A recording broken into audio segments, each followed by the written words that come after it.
Thank you. And if you would, please remain standing for the playing of the school song. First, the school song of College Park High School.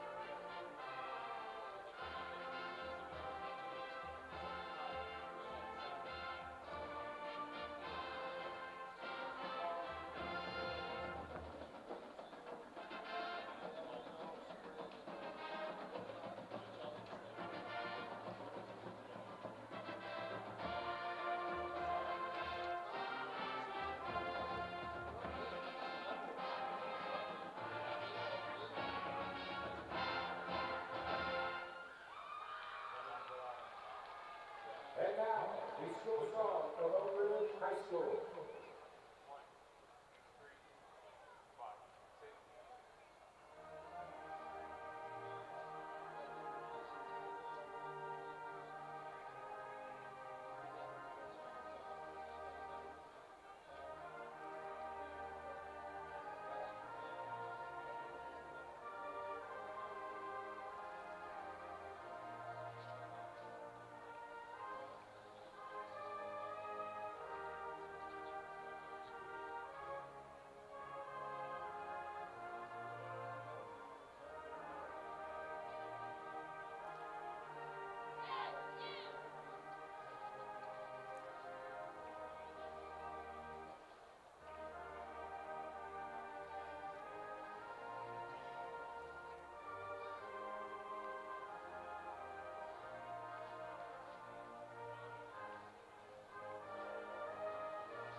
Good evening, everyone, and welcome to Wood Forest Bank Stadium for this Thursday night football action between the College Park Cavaliers and Oak Ridge War Eagles.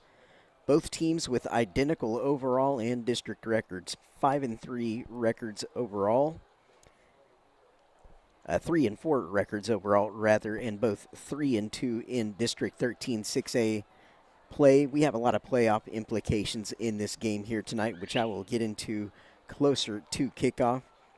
We are just moments away from our pregame videos and the team runouts, and then we will come to you for opening kick in a little over 10 minutes from now. Once again, these two teams are tied for fourth place in district currently, so the winner of tonight's game will be in great position to push for one of the playoff spots, along with the likes of New Caney, the Woodlands, and Willis.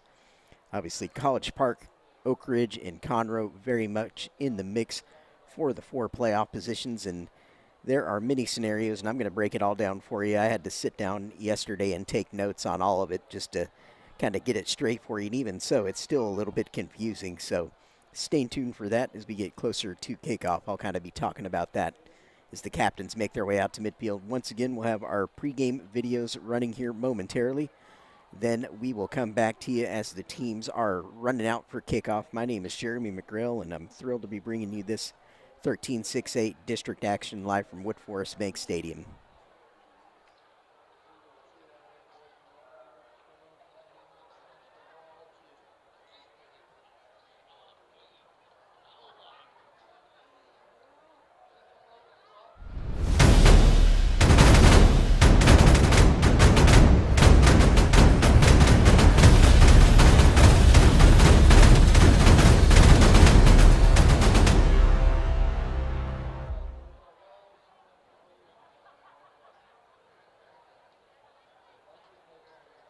Shopping for a new or used vehicle? Or just looking for a place for good, reliable service? Go with the name you know. Gullo Ford, Gullo Mazda, and Gullo Toyota. The Gullo family has been serving the Conroe Woodlands area since 1970. So the next time you're shopping for a new or used vehicle or just need service, do yourself a favor and go see Gullo Toyota, Gullo Mazda, and Gullo Ford. Or log on anytime at GulloAuto.com. Gullo, let's drive.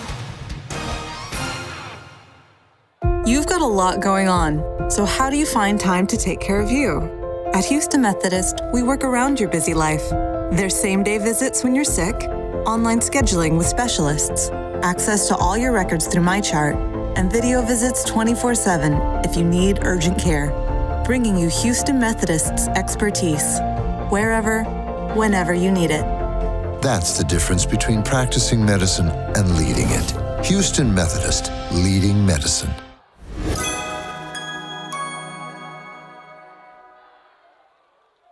For over 40 years, Wood Forest National Bank has proudly supported the youth and schools of this great community. Our bank has grown through the years, and Montgomery County is our home.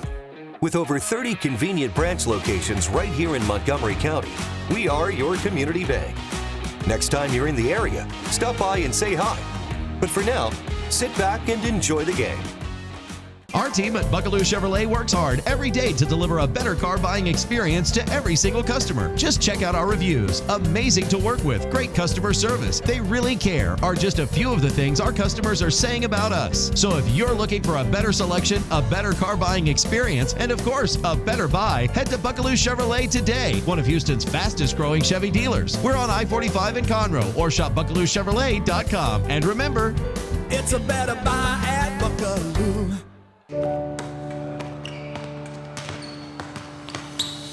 It's not enough to be the leader in robotic-assisted procedures if we're not by your side for every step of your recovery, guiding you back to what makes you, you.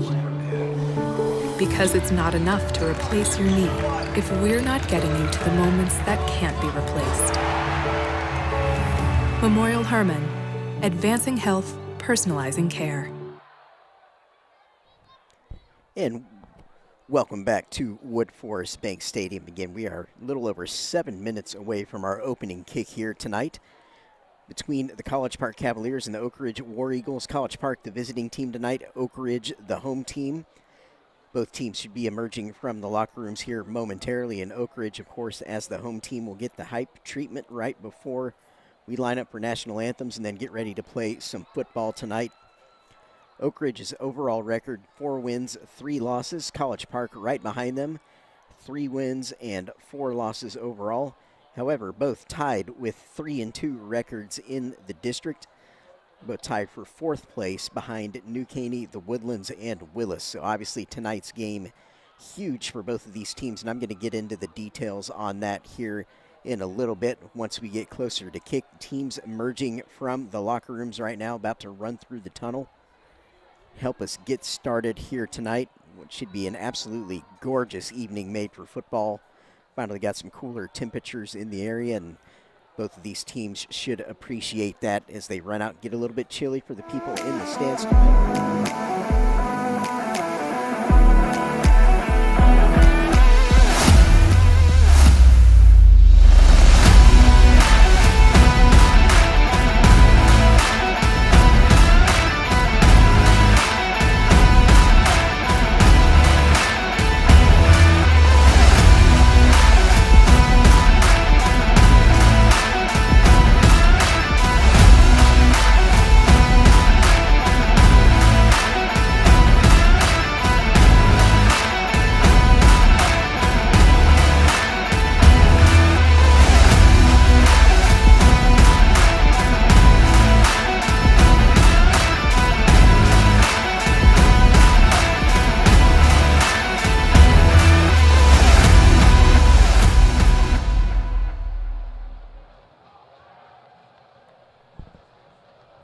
And the home team, Oak Ridge War Eagles, getting ready to run out College Park, likewise underneath their tunnel.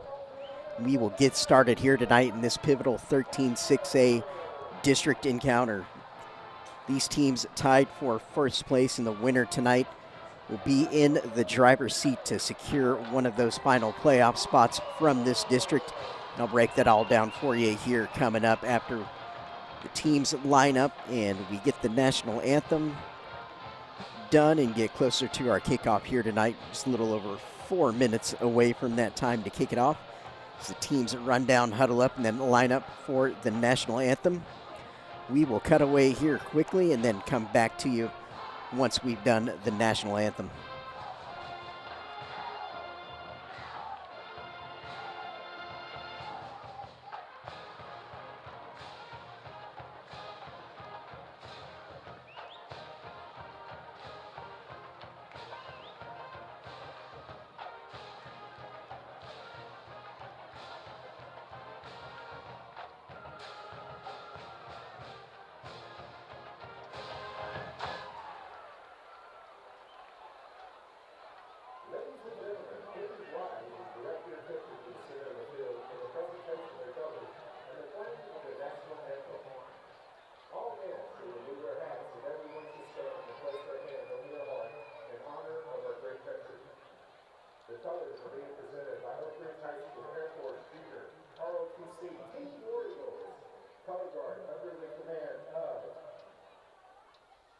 Master Sergeant Kersey.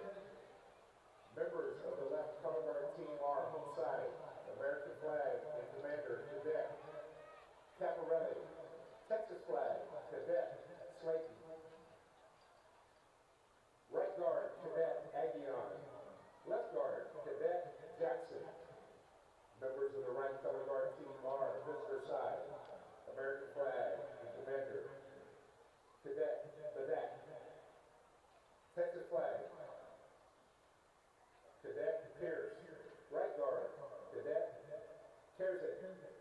Left guard, Cadet Geary.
And with that, we are ready to play football tonight here at Wood Forest Bank Stadium.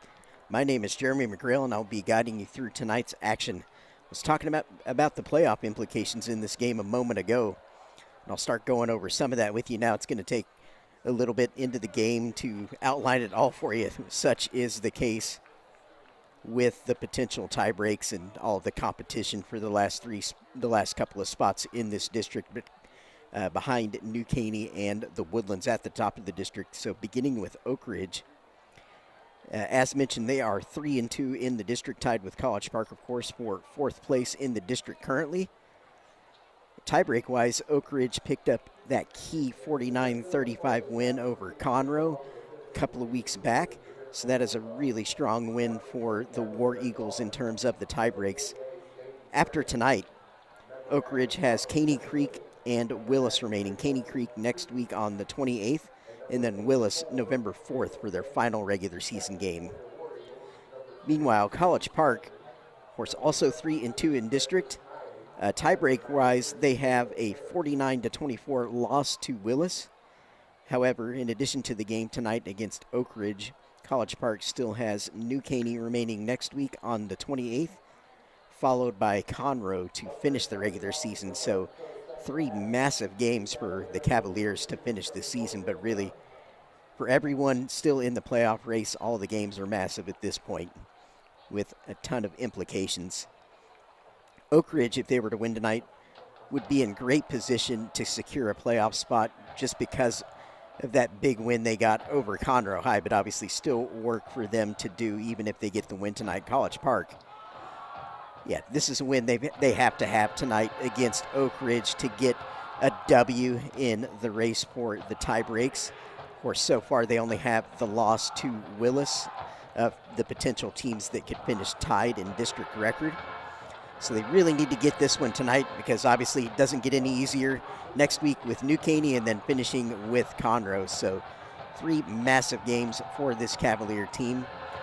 Oak Ridge has the football down for us, kicking off to start our game here tonight. We are ready to play football. Nice crowd filed in on both sides of the stadium here. Should be a great night of football for you. Can't wait to get this one started. College Park back to receive, kind of a pooch kick. Will be caught and returned. Well covered by Oak Ridge. That was number 13, Bryce Anderson, catching that kickoff for College Park. Did a good job fielding that. Those are always a little bit tricky when they're kind of halfway in between a pooch and a full kickoff.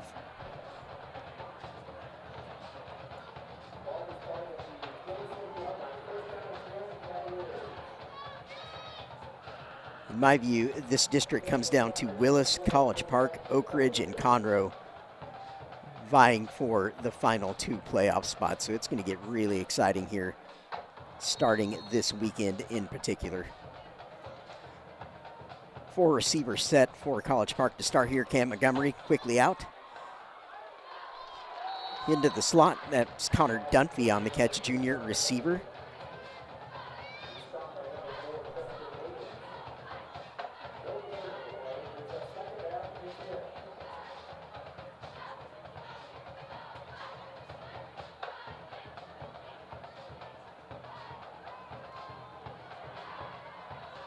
Montgomery and the Cavalier offense trying to get the personnel sorted out here, kind of a tight formation.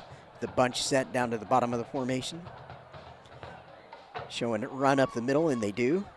Be stacked up at the line. That was Martinez, the senior running back, Britton Martinez on that carry. Didn't get a whole lot. In fact, they're going to spot it as no gain. That'll bring up 3rd and 10. So first big conversion opportunity of the night for the Cavs, and then a chance for the War Eagles to pick up a key early stop. 4 receiver set for College Park here.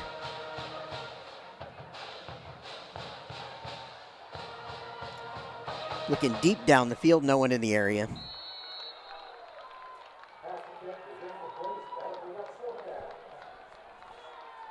Coming into this game tonight, district-wise, Oak Ridge actually sporting the top total offense in the district, averaging an amazing 504.6 total yards a game, with 287 of that coming on the ground to 218 passing. College Park has the number 5 offense in the district, averaging 368 total yards a game, 225 passing to 143 rushing. Defensively, College Park really stepping it up in district play. They have the number 3 ranked total defense in the district, behind the Woodlands and New Caney's. Punt is off. That will not be fielded. Will go out of bounds. Great punt. Result being that Oak Ridge will start their first possession on their own 22-yard line.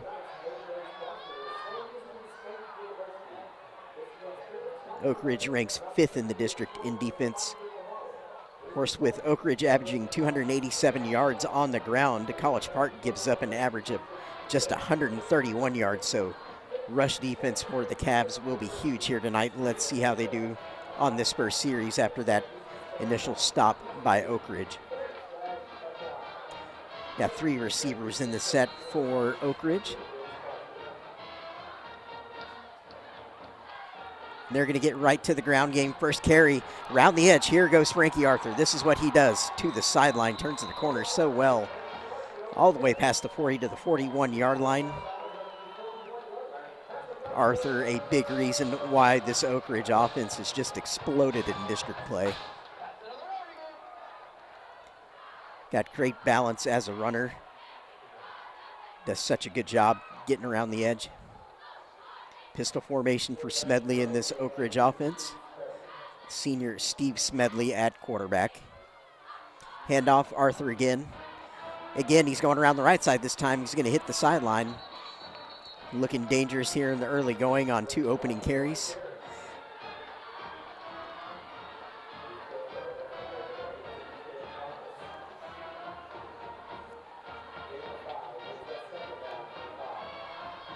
So again, 4 teams fighting for 2 playoff spots is the way this looks overall. College Park and Oak Ridge hoping to be one of the representatives from this district, and the road to the playoffs starts here tonight for both. This is really can be considered their first playoff game. It's that important for each one of these teams.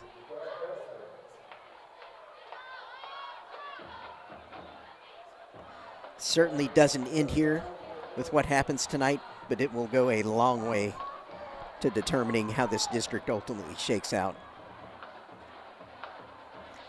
College Park is a team that could go into either the Division I or the Division II bracket given their enrollment.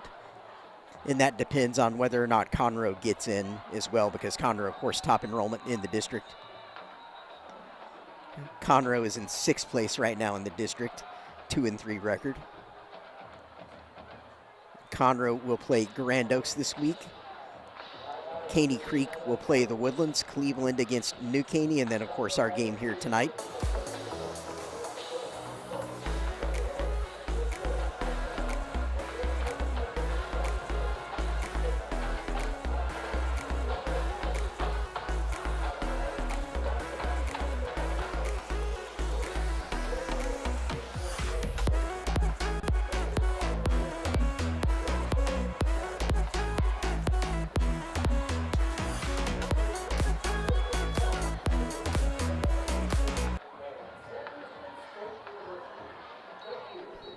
Be a 3rd and 3 for Oak Ridge now after that brief stoppage.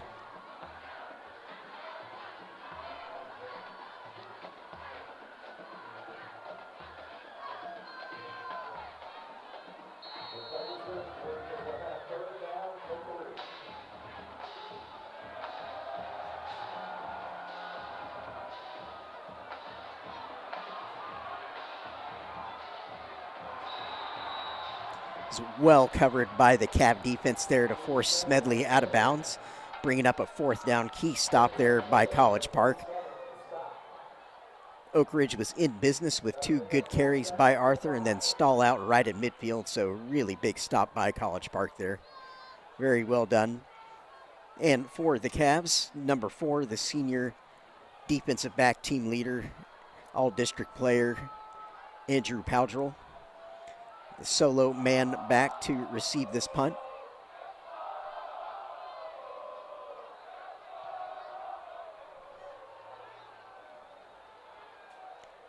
Makes a favorable Oak Ridge bounce on that punt, so they'll be able to down it comfortably.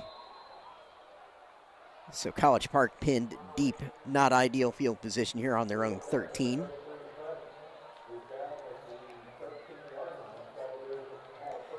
We've covered the Oak Ridge and College Park remaining schedules. Conroe High, their claim to fame so far in district is that 28-24 win over Willis that could prove absolutely massive by the time all is said and done. Of course, they've lost the game to Oak Ridge at 35-49 in the minus column. They've got Grand Oaks remaining tomorrow night, followed by Cleveland and then College Park in the final game of the season.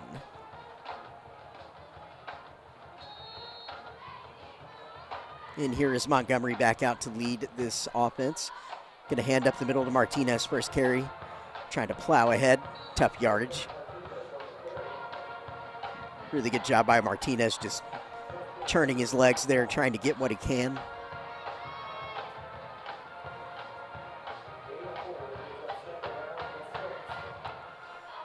And Willis, their biggest win so far in the playoff race is the 49-24 win they got over College Park a couple of weeks back.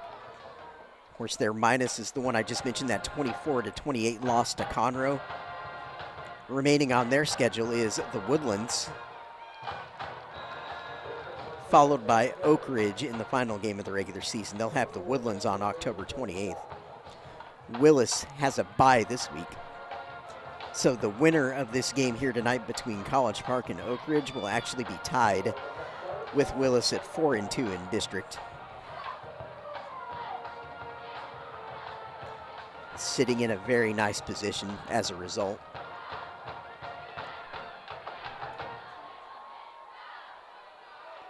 Montgomery hit as he threw that, but gets it out complete. Connor Dunphy going to move the chains on that one. Out route. Very impressive throw by Montgomery, standing in under duress. Again, got hit as he threw that, but somehow the ball kept a nice flight. Didn't get the duck factor on that ball at all. Kept a nice line drive trajectory right into Dunphy's waiting hands. Great to see Connor Dunphy on the field. Haven't seen a ton of him this year yet, but outstanding to see him back on the field. It's a run, but stacked up and stopped actually for a loss of 1 yard by that Oak Ridge defense. It was James Sweeney on the carry for College Park, a senior running back.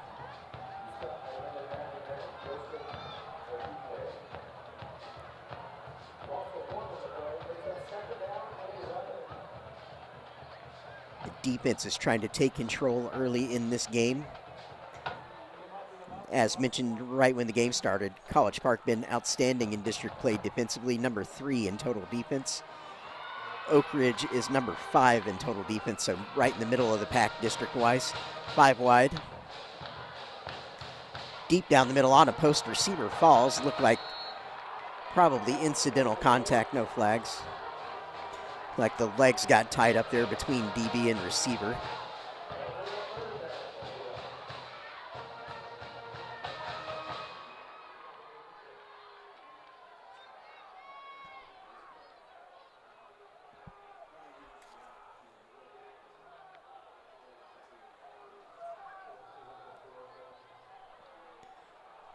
Let's bring up 3rd and 11 down in distance here. Another tricky 3rd down for receivers. Looking for the post. Had his man, couldn't quite bring the ball in. Intended receiver there, Carter Deering, a junior. Looking for the post. Montgomery throwing to the single receiver side there. He had 3 receivers to the other side of the formation. Tried to go to the isolated matchup with Deering, nearly had it. Well thrown football.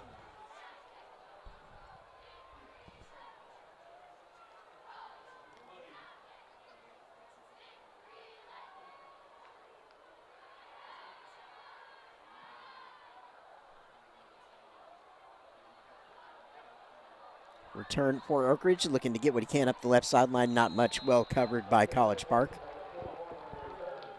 So Oak Ridge will start their second possession of the night on their own 30-yard line. Frankie Arthur got off to a good start on the opening drive before the War Eagles stalled out right at midfield. See if they go back to the well here. Get Arthur involved right away, or if they mix it up, maybe play action. Pistol set for Smedley.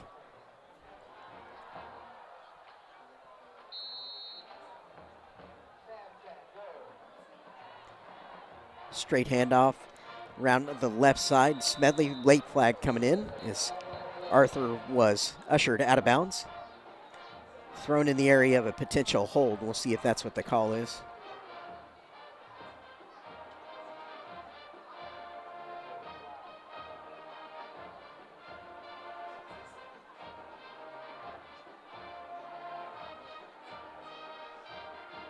will be a holding against the War Eagles. Not the way you'd like to start, moving back 10. Of course, this week in the area, it started to feel like actual fall weather. Defenses are taking control of this one. Feeling the vibes clearly of this football weather we've got. Back to the roots of football.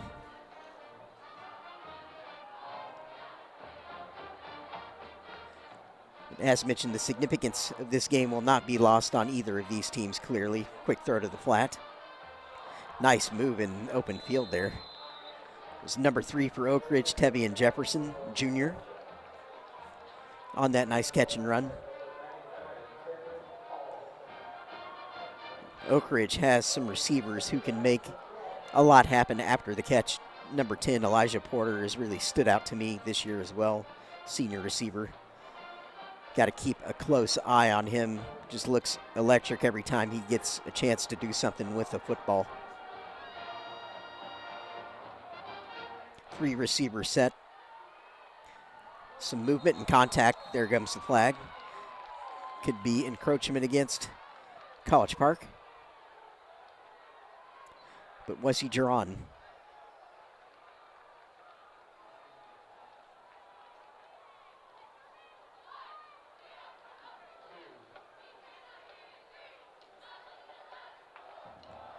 Now we'll go against the Cavs.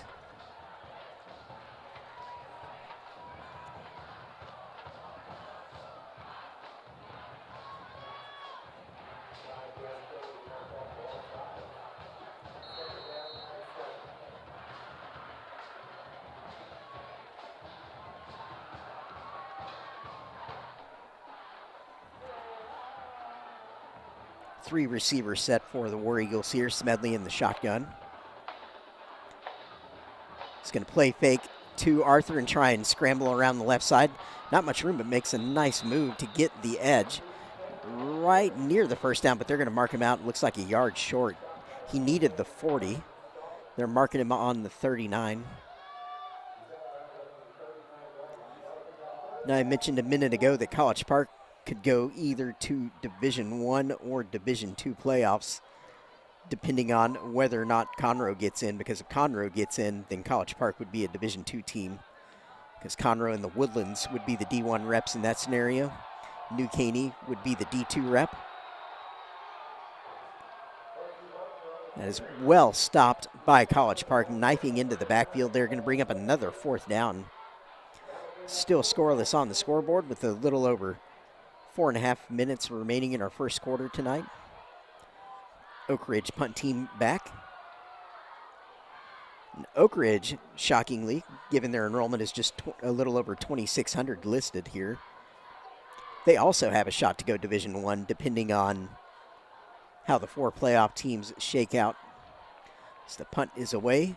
Powdrell looking to field it, catches it. He's got room around the left side to run. Here he goes, up the left sideline. Powdrell going to hit the afterburners here. He's got great speed.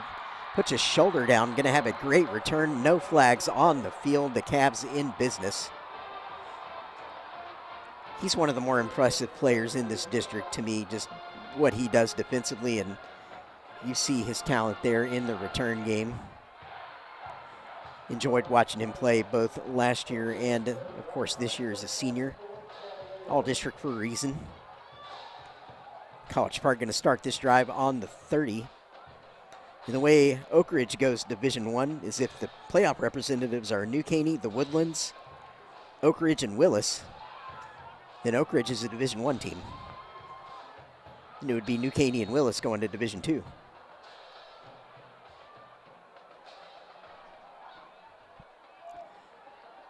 It's a quick throw out to the back, double pass. Well covered, actually, by College Park, but a great adjustment to the football by Snodgrass and caught right around the 7-yard line. It looks like they're going to mark it, maybe 8. Oak Ridge was actually there in coverage. Normally that pass is going to be wide open. Oak Ridge was over top of it, but Snodgrass, just excellent adjustment to the football. Junior receiver Cole Snodgrass. He made that look a lot easier than it was. Split backfield, 3 receivers.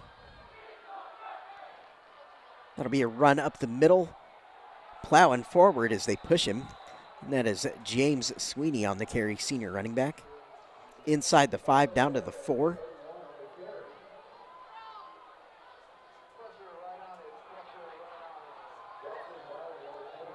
Caps on the brink of taking the first points here tonight, but they've got to finish it off, of course. All kinds of things tend to happen down in this area, so you've got to be very certain when you get to this position.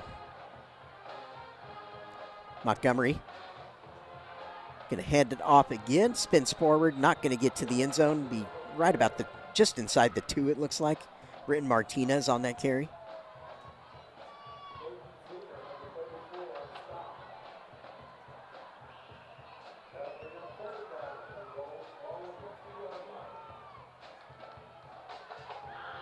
Three receivers in the set, actually 4 here for College Park. There's one aligned tight to the formation, but now they're going to talk about it. Some confusion in the formation. Players not sure where they want to line up, so they're going to talk about it.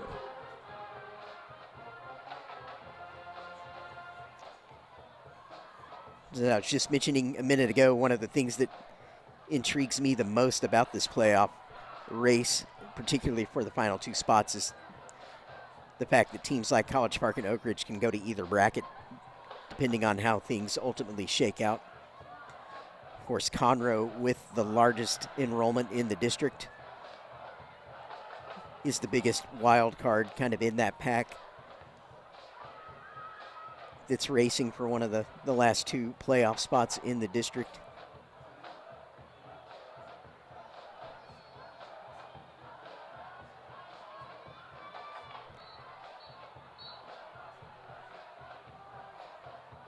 Conroe playing at Grand Oaks tomorrow night. That'll be up in Moorhead. Split backfield, 2 receivers, College Park.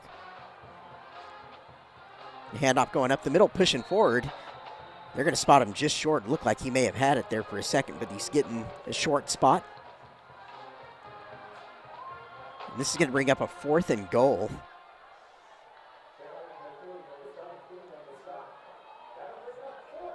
Of course, you got to go for it. No sign of the kicking team, as you would imagine. Of course, they don't have to go for it. They can do whatever they want. Tight formation.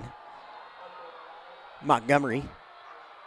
He's going to hand off straight up the middle. Is he going to be able to spin in? Stacked up. He's going to be stopped short. He didn't get it. Wow. What a defensive stop by Oak Ridge there. College Park trying to go fast in that shotgun tight formation, running right up the middle. College Park there to stack it up. Humongous defense on display early in this game between both of these teams. And no bigger stop than that one we just saw for many and obvious reasons. College Park right on the doorstep. We talked about the importance of needing to finish. When you get down in there, you take nothing for granted. And that's exactly why. Oak Ridge at 99 yards to go. Let's see what they dial up here to try and create a little bit of room for themselves. Smedley in the shotgun. He's going to go directly up the middle.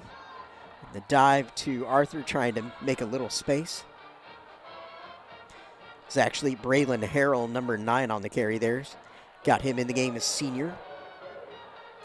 Harrell, in the absence of Larry DeBose, getting more action in this team. Impressed me when I last saw Oak Ridge a couple of weeks back. I was thinking, where's he been all year?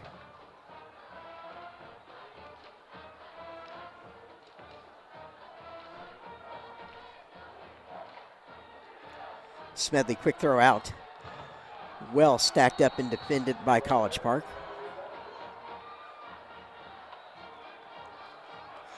When I was watching College Park against the Woodlands last week, I felt like they did, for the most part, a great job defending the deep ball of the Woodlands, which the Highlanders do so well this year with their quarterback and stable of receivers. But College Park basically all night kind of took that away, and the Woodlands had to operate underneath that. You have to do a similar limitation of big plays against this offense, although Oak Ridge obviously much more heavily run-oriented than the Woodlands. Quick pass out again. It's going to have the first down. Nearly was able to turn up the sidelines. Braylon Harrell catching that.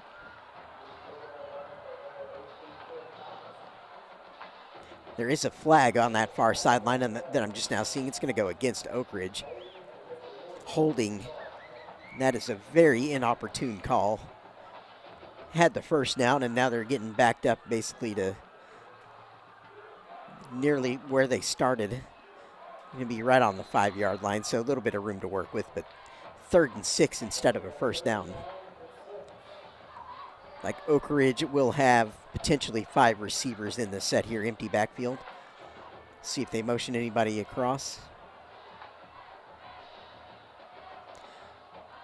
It's 25 seconds and counting remaining in the first quarter. Smedley going to draw. Has to make a move. Not a lot of room to work with, but nifty footwork around the edge. There's a flag that comes in behind the play. First down run, but probably not going to stand. Looks like it could be another hold. And another first down nullified potentially, pending this call.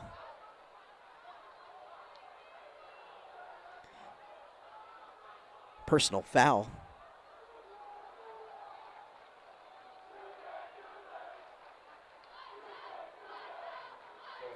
.15 seconds remaining in the first quarter, still scoreless.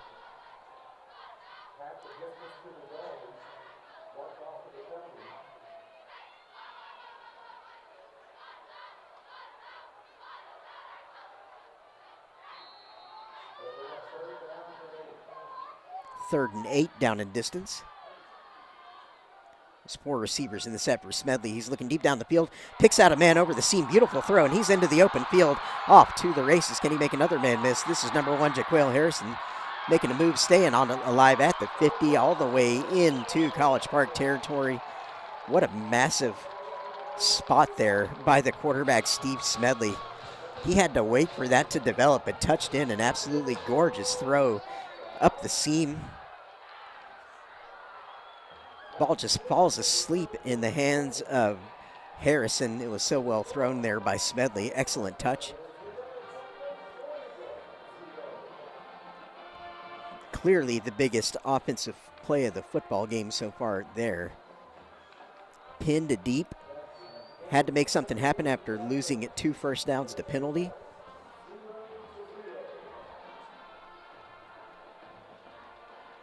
That was just a really impressive throw by Smedley. Of course, those of you watching at home might be like, well, it looked like kind of just a nicely touched in throw, and that's exactly right, it was. That's what makes it so impressive, because he had to wait for it, and he basically threw Harrison open there. Because when he threw the football, he hadn't yet broken open. He was even with a College Park defender, but because of the touch that Smedley put on it,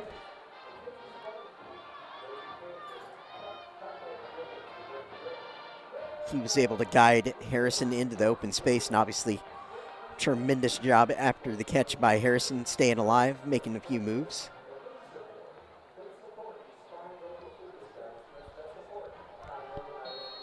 Now it's Oak Ridge in business in the College Park half of the field. We'll see how they can finish this drive, if they can get points or not.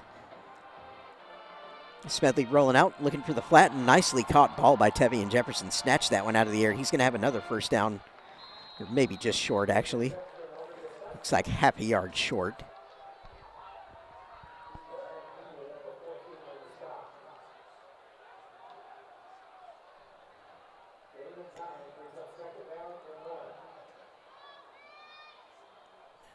Oak Ridge would be in a really beautiful position to secure a playoff spot if they're able to pull this win out here tonight, given that they have a key tiebreak over Conroe in the bag already.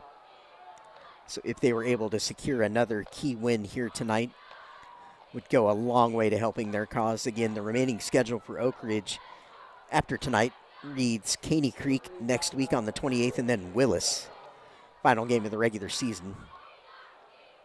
If they're able to win this game here tonight against College Park, that final regular season game against Willis could be for playoff seeding.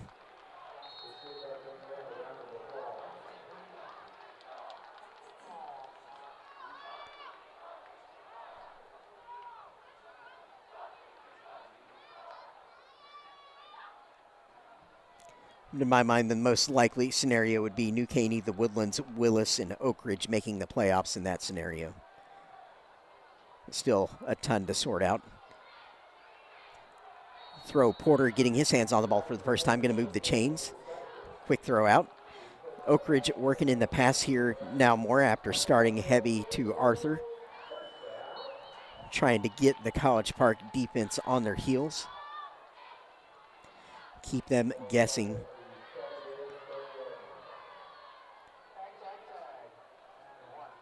And I think you have to do that against this Cab defense because they've shown me this year that if they pick up what you're putting down, they will be all over you.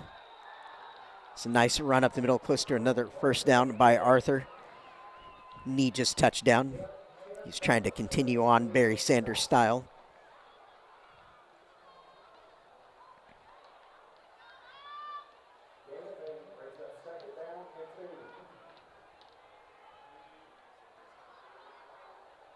College Park, if they're able to secure this win tonight, would have an excellent rebound in the race for those tiebreakers. We talked about their loss to Willis earlier. That was a 49-24 loss, so clearly will not help them in potential tiebreakers. Ball on the ground. College Park has it. In another huge momentum swing in this game. We had the fourth down stop by Oak Ridge a moment ago as College Park was on the 1 yard line, and now with Oak Ridge nearly in the red zone. Ball hits the deck. College Park recovers it. It's the Cab offense that's going to come back out onto the field now. Still no score here this evening. This is starting to look like one of these playoff baseball games. Pitcher's duel.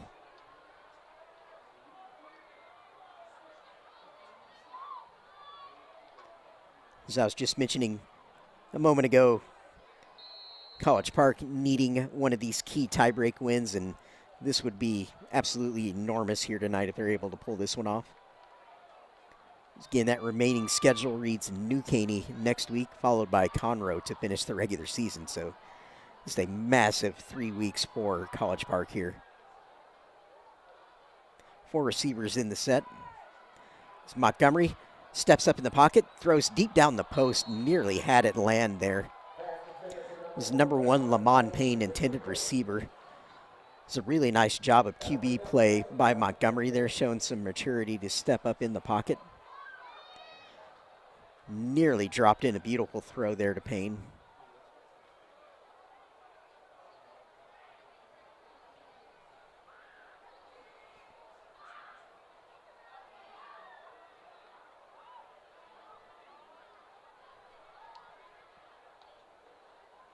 Four receivers in the set for College Park. Quick throw out.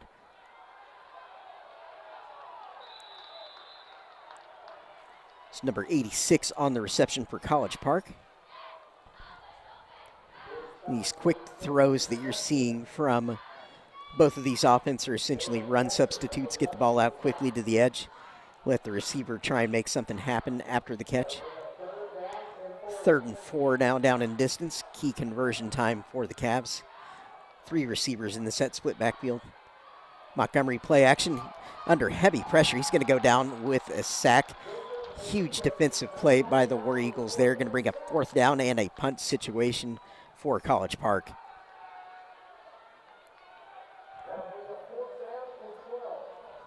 Both defenses bending a little bit, but not breaking.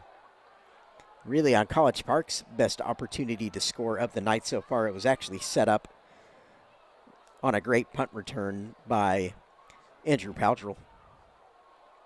So they were set up on the 30-yard line, didn't have to go very far.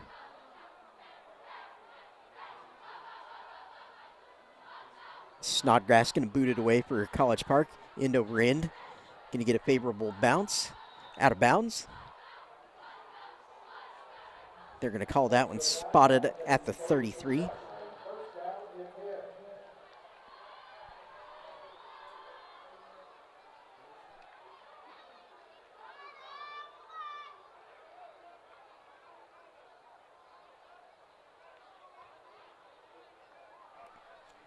Got a nice crowd here on both sides of the stadium. Joining us here for some Thursday Night Lights football. wanting to see this pivotal District 13 6A game with the huge playoff implications that we've been talking about all night here. Smedley into the slot, throws a strike to Harrison. And Jaquale Harrison with another catch, senior receiver. About a yard short of the first down. Bring up 3rd and 1. Actually, 2nd and 1.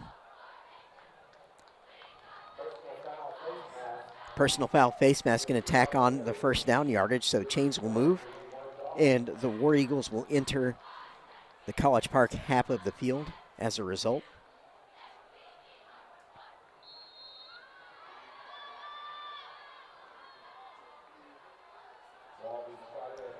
Three receivers being shown by Oak Ridge here. Pistol set for Smedley. Here goes Arthur. Well blocked around the edge. Oak Ridge running where they had the advantage. Chains will move again. Ball will be spotted on the 30. And this is about where Oak Ridge was a moment ago when they lost the fumble.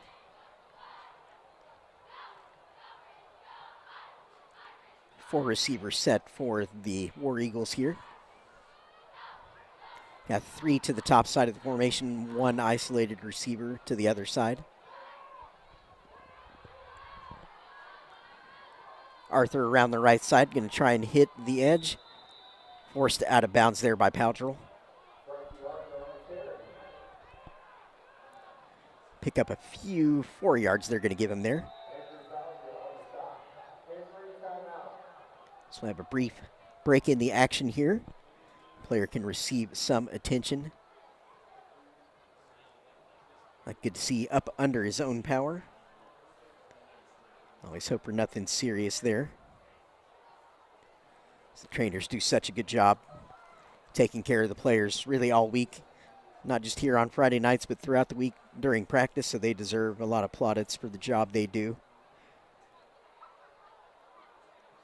Head trainer and, of course, student trainers work extremely hard. Some of my favorite people from my high school days took good care of me. Of course, back in my day, the cures were usually frozen ice cup and stem. Those were considered cure-alls for everything. We would joke about that. It's like, oh, you lost a limb, ice and stem. 4 receivers actually in the set. Smedley going to the post to the single man. That was Jaquale Harrison he was looking for on kind of a post. And we'll call that a post-ish route because he kind of squirted in just a tad. Throw might have led him there a little bit.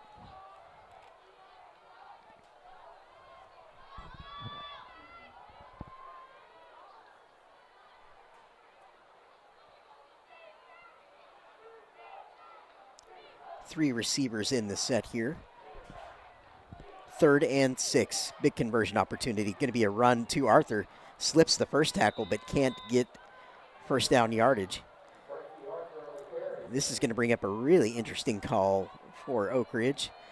On the 25-yard line.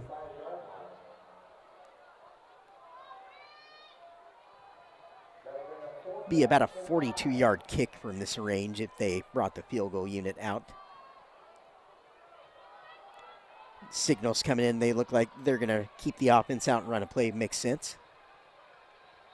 Looks like Porter and Harrell to the top side of the formation there. It's Harrison, single receiver to the near side.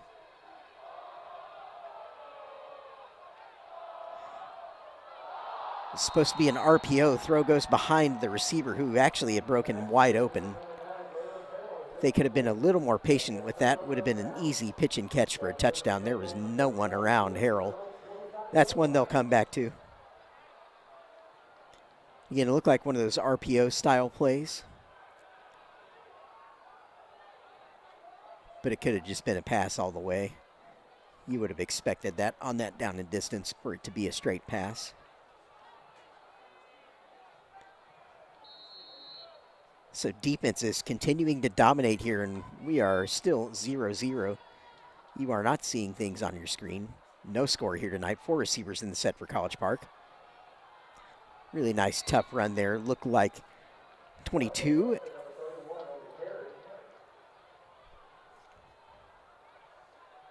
James Sweeney, unless I'm mistaken.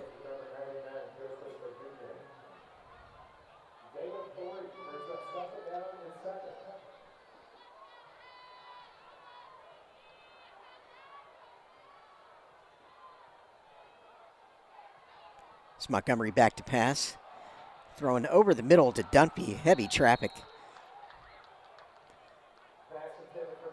Takes a brave person to run that kind of route because as a receiver, and I can say this as a former receiver myself, anytime you go inside towards the teeth of the defense, you know you're getting hit. You got to track the ball all the way. Nothing else exists but the ball when it's in the air. Secure the football, and then deal with whatever hit you take after the fact, but the ball's the only thing that exists.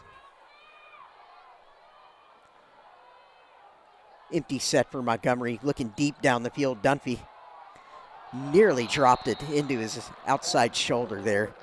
Accurately thrown ball by Montgomery, and Dunphy nearly had it there. Bring up another 4th down and punt here for College Park, 3 and out.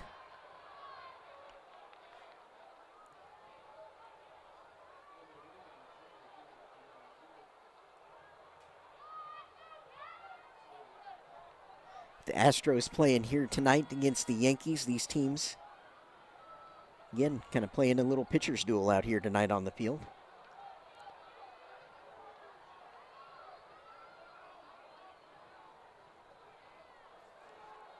Line drive punt, going to take a favorable bounce for the Cavs as it does. Now it's rolling back a little bit, so they're going to down it. Like Oak Ridge offense will start this on their own 38-yard line.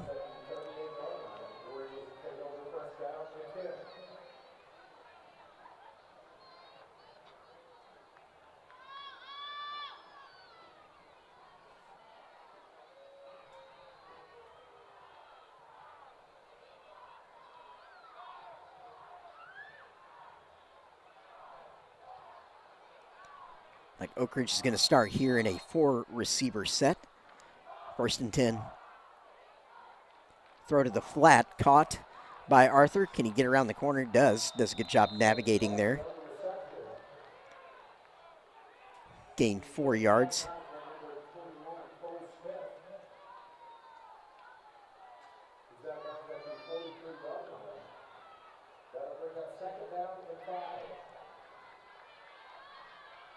Bring up a very manageable 2nd down and 5 situation. Oak Ridge penalized a couple of times here tonight for a holding and I think a personal foul. So they'll want to stay in plus yardage here after enduring some of those penalties. Split backfield, 3 receivers, handoff. Arthur looking up the middle this time. Well covered by College Park's defense. With number 42 for College Park, one of the first ones in on that stop. That's Mason Stallings, senior.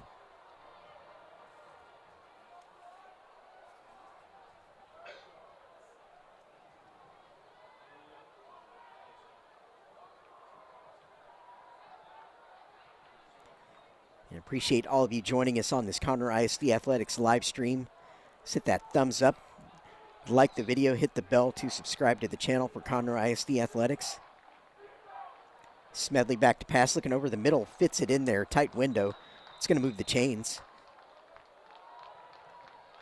It's what we call a stick route there on 3rd down, where the receiver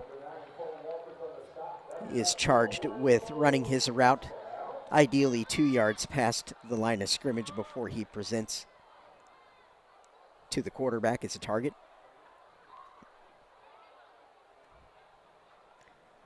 You'll see stick routes run as stop routes like that one, where you run straight ahead and then stop, turn directly around, and then you'll see out routes run as those stick routes a lot. Post complete, Harrison open over the middle, well thrown ball by Smedley. Can move the ball down into close to the red area, but some whistles, discussion. Didn't see the flag come down, but something happened. Ineligible. Once again, penalties biting the War Eagles early in this football game here tonight. About 5.5 minutes away from halftime. Still scoreless. Oak Ridge having a little bit more success moving the ball consistently here tonight. The penalties not helping them, and obviously the fumble they had.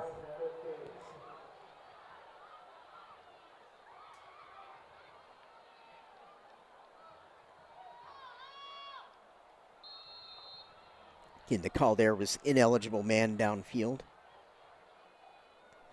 1st and 15. 4 receivers in the formation, 2-by-2.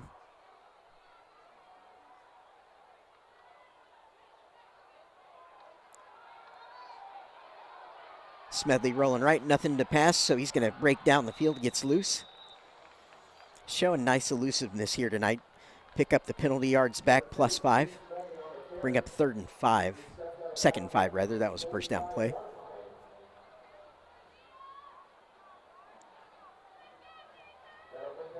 Smedley rolled right there. He had his eyes staying down the field, trying to keep himself as a quarterback. Then had the presence of mind as he neared the sideline to just turn it up, get what he could. 3 receivers in the set, pistol. Run up the middle to Arthur, going to try and plow forward. Just going to gain about a yard.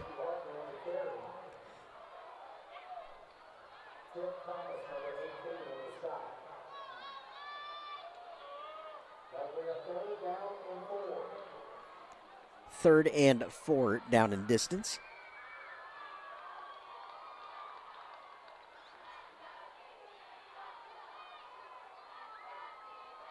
Got 3 receivers in the set. Kind of a power look from Oak Ridge. We'll see if they go back to that slant. Smedley again going to be flushed. Looks to the flat. Can't complete it. Going to bring up a 4th down. Smedley had the option there of either throwing or running. Tried to hit his receiver on the out route. He'll bring in the punt team for Oak Ridge. And offensive struggles continue for each team.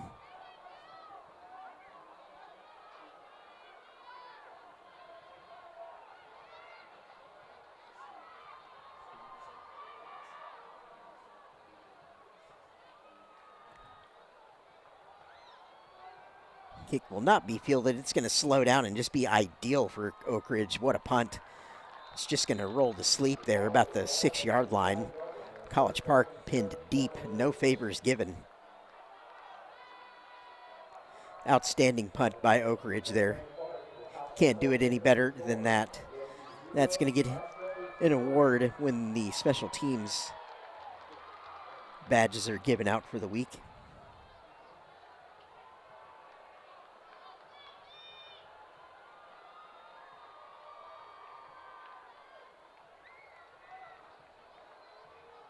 Those were called coffin corners back in my day. Empty set for College Park. Complete to Dunphy. He's going to try and cut inside and make some things happen, but brought down before he could really get loose.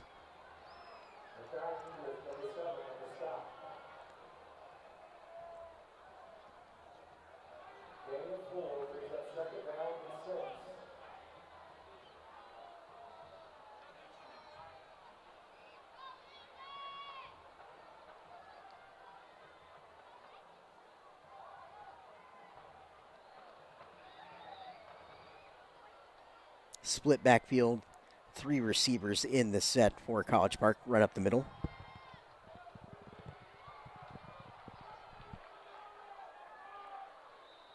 Close to a first down, may need a measurement.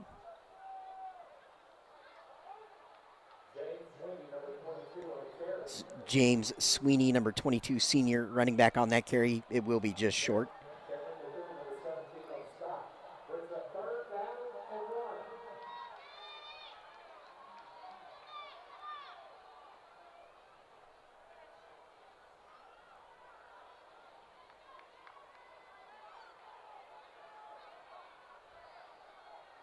Four receiver set for College Park here, 2-by-2. Two to each side. Now we're going to motion across into the backfield. Snodgrass showing power. Play fake. Rolling to the right. Strike to Dunphy. He's going to be up to the sideline here. Athletic maneuver out of bounds there. Dunphy's going to get all the way to the 45. So we have a timeout on the field so a player can receive some attention. Nicely executed play to Dunphy there to get him loose into the open field. And that play gives you an example of some of what College Park have been missing all year without him up until this point. Mentioned earlier in the broadcast, just outstanding to see Dunphy back out there doing his thing. Really caught my eye as a sophomore last year with what he was able to do. As we navigate this timeout on the field, I'm going to talk to you a little bit about what's going on in our neighboring district of 14-6A, because that's who our teams would face in the first round. And in that district, Westfield sitting atop the standings comfortably, 6-1 overall record, 4-0 in district, followed by Decaney and Spring, tied with 3-1 district records. They're 4-3 overall. Aldine, Nimitz, and Eisenhower tied at 2-2 records. Eisenhower actually has the head-to-head tiebreak over Nimitz there. So Eisenhower would be the fourth place team. Westfield and Spring are the Division I reps at this point. Decaney and Eisenhower would be the D2 reps from that district. Again, Westfield far and away the class of that district this year. Run around the right side. Going to wrestle forward for a few more yards. Flag comes in at the tail end of that.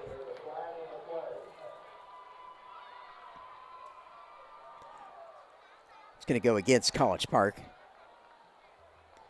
Like a hold signaled.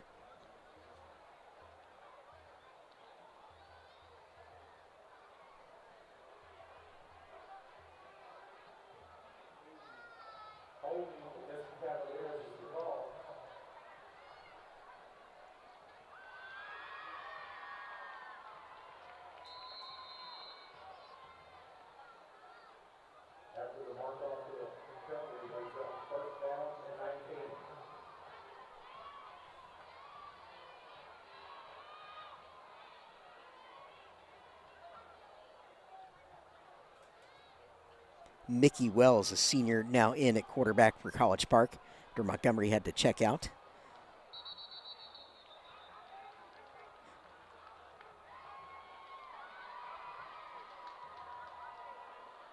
Be a timeout given to College Park. Some confusion in the offense with the change at quarterback, trying to get everybody on the same page now, so they'll take some time to do just that on the College Park sideline, have some discussions, get everyone in sync.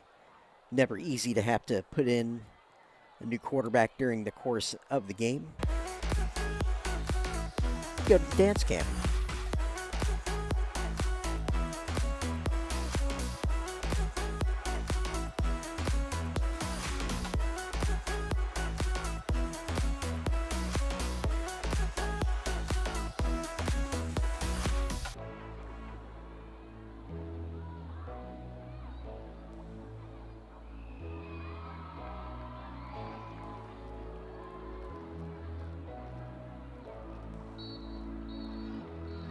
Check.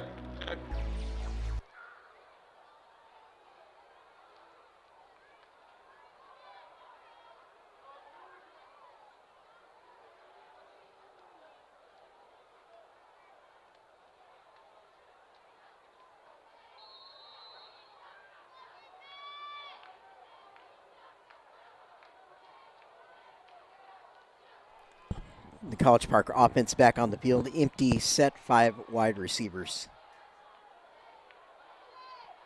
Looking for a deep ball down the middle. Ball thrown well out there. Very well thrown football. It's going to bring up a 3rd and 19.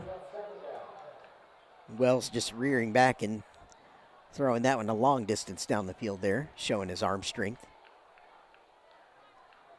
Noticed that from him during warm-ups actually before this game here tonight, watching he and Montgomery go through their workout paces, pregame routine together.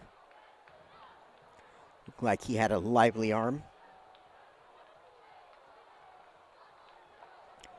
4 receivers in the set, trips to the near side. single receiver to the far side. Handoff up the middle. Just going to play it safe. Be a timeout to Oak Ridge. There's a minute 29 remaining in the second quarter.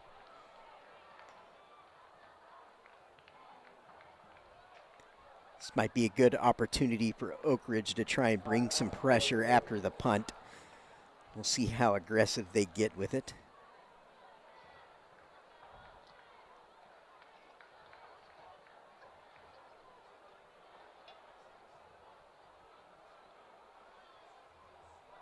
So I look at the down marker, they're actually showing third down, so College Park will have another opportunity here. 3rd and 18 on that down and distance.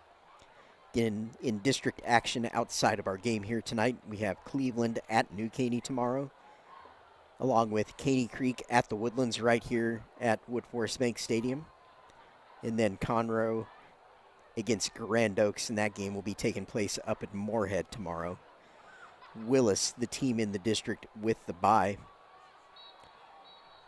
College Park and Oak Ridge, as mentioned earlier on in the broadcast, tied at 3-2 records in district, which has them tied for 4th place behind New Caney, the Woodlands, and Willis as things currently stand. The winner of tonight's game will be tied with Willis on district record.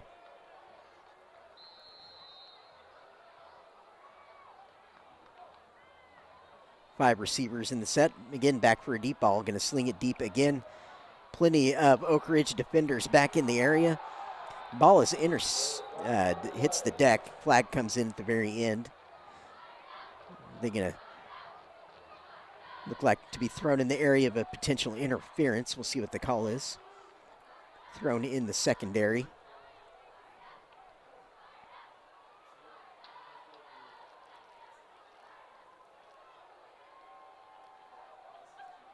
And this will be a huge pickup for College Park here as a result of the penalty. Going to move the chains, and it's going to put them in the Oak Ridge half of the field.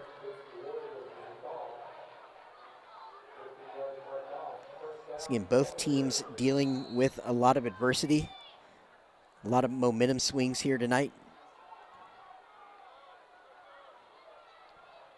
4 receivers in the formation. Wells again throwing into traffic over the middle of the field. Going to go incomplete.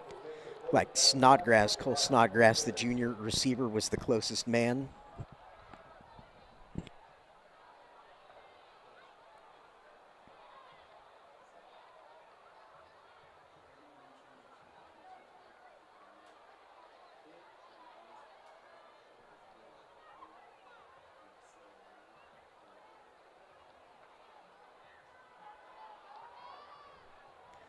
College Park, if they can get into the playoffs in this district, will be Division I. If Conroe doesn't make the playoffs, they'll be Division II if Conroe does make the playoffs. What a tackle in the backfield by Oak Ridge there. That is number 4, Justin Williams, knifing into the backfield there, making a huge stop for the War Eagles.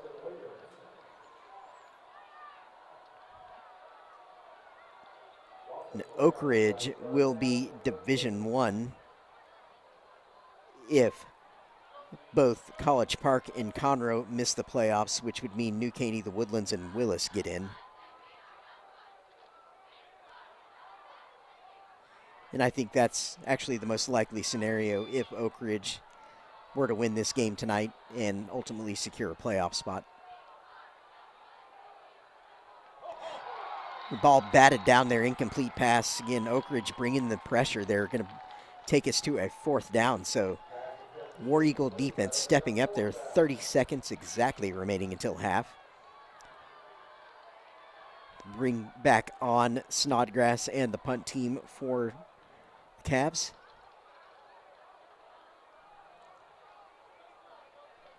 Given the way he rugby-style punts, not usually an opportunity to return, but we'll see if Oak Ridge is able to do anything with this. It's like Camden Morgan back for Oak Ridge, the lone man back to receive the punt. This one's actually going to kick a little bit higher, but not in an area where it can be caught. Going to go out of bounds. They'll mark it at the 17. So 22 seconds remaining until half. Oak Ridge 83 yards away from the end zone. Not a ton in the playbook for this, but I've seen stranger things happen, so stay tuned.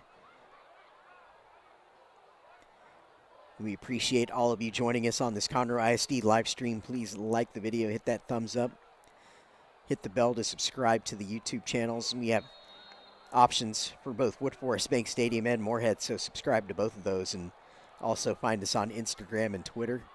And stick around for halftime, obviously, here tonight, and watch the great work these bands, drill teams do. Extremely hardworking students.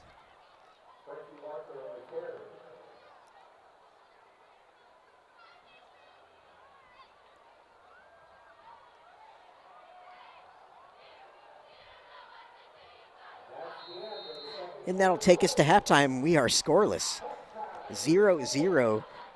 Oak Ridge College Park in an absolutely massive game for playoff considerations in 13-6A. You will not want to miss the second half. Stick around for halftime, watch these bands and drill teams, and then come right back and join me for more football here in the second half. I am Jeremy McGrail. Thrilled to have you with us. Stay tuned. Watch us. Watch the Astros. Keep it all going. Multitask.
evening and welcome from the award-winning Oak Ridge High School Liberty Bell dance team under the direction of Rebecca Barber and April Dickerman.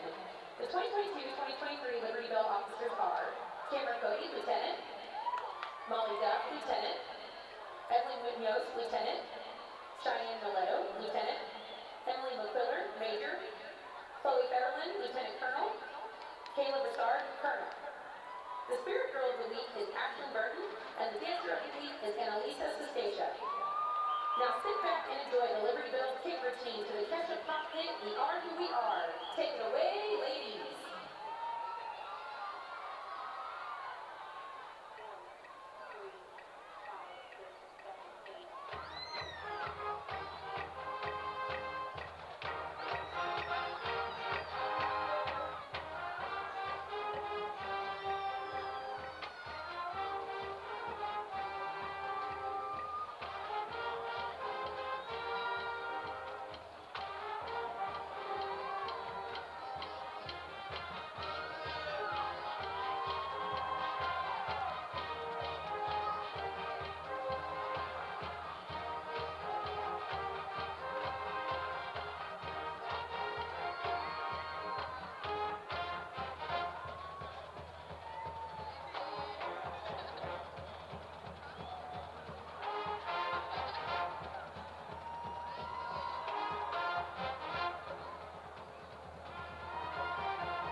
And now, please welcome to the field the War Eagle Marching Band.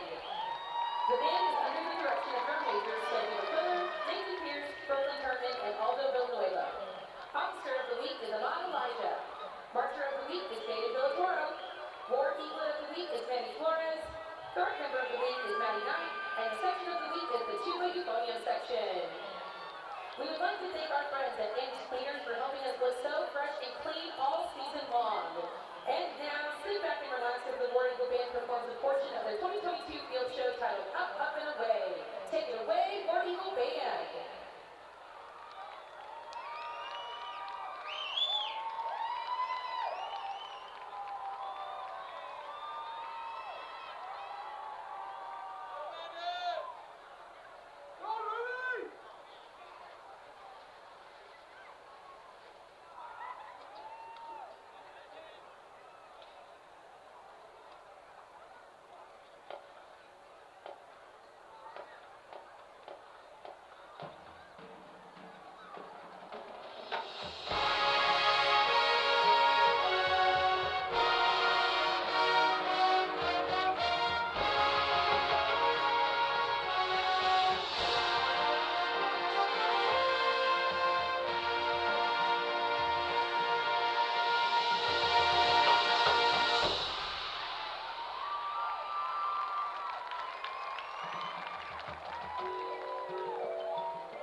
And following that excellent halftime from both schools, great performances by bands, drill teams, and color guards.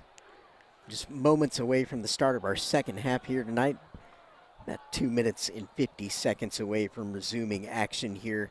Starting our third quarter, we are scoreless here tonight from Wood Forest Bank Stadium. Game in the district that all eyes will be on, just given the importance of this result here tonight, no matter which way it falls. As mentioned at the start of the game, Oak Ridge be in a great position to make the playoffs if they're able to pull this win out tonight. And College Park as well would have a much-needed key victory in that race for the tie breaks in this district if they're able to come away with the win tonight as well. And I'll mention the closing schedules again for Oak Ridge. After tonight, they've got Caney Creek remaining on October 28th, followed by Willis to finish the regular season, whereas College Park has New Caney next week, and then they conclude at home, or conclude with Conroe High on November 4th. And what'll be really interesting is if that game against Conroe High ultimately turns into a play-in game, as in the winner goes to the playoffs and the loser does not. But of course, for College Park and Oak Ridge, all starts here tonight. As Oak Ridge runs out, ready to start the second half. College Park going through the warm-ups on their side, about to run out themselves. In overall record, Oak Ridge is 4-3 to this point. College Park 3-4. Both tied at 3 wins and 2 losses apiece in district. Winner of this game here tonight will be tied with Willis at a 4-2 record in district. Willis off this week. So the winner of this game will be tied for third place in the district.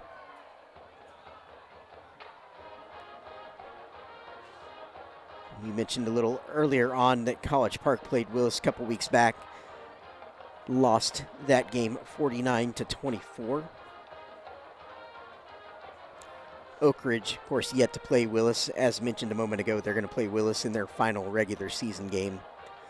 So you talk about 2 massive games to end the regular season. Oak Ridge against Willis, College Park versus Conroe. Here come the Cavs running out, ready to help get us started here in the third quarter. The story in the first half, obviously indicated by the score, big defensive stops in some key moments. College Park and Oak Ridge both on the doorstep of scoring a couple of times, and then both defenses came up with huge plays.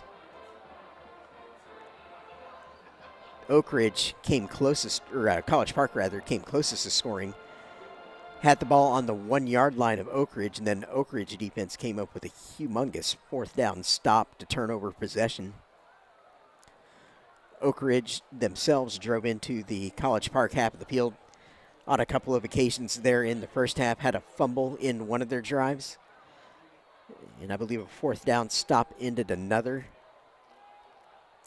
This will be Oak Ridge back to receive this opening kick of the third quarter. We are just about ready to get back to football here.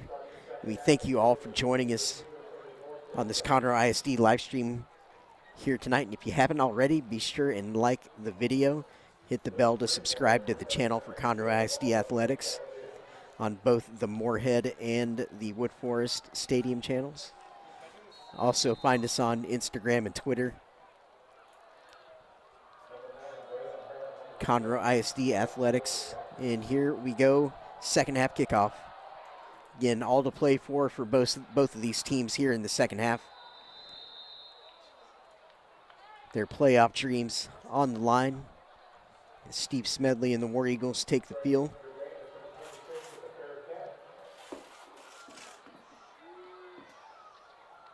And according to the math, nothing ends here tonight. It just becomes much more difficult for the team that comes out on the losing end of this one. Winner will be in a much stronger position. 4 receivers in the set for Oak Ridge here to start second half.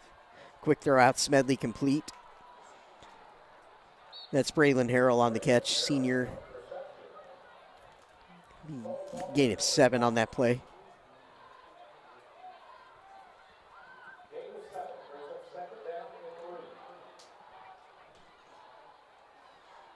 Oak Ridge's biggest win in the district so far was that 49-35 victory they got at Moorhead a few weeks back.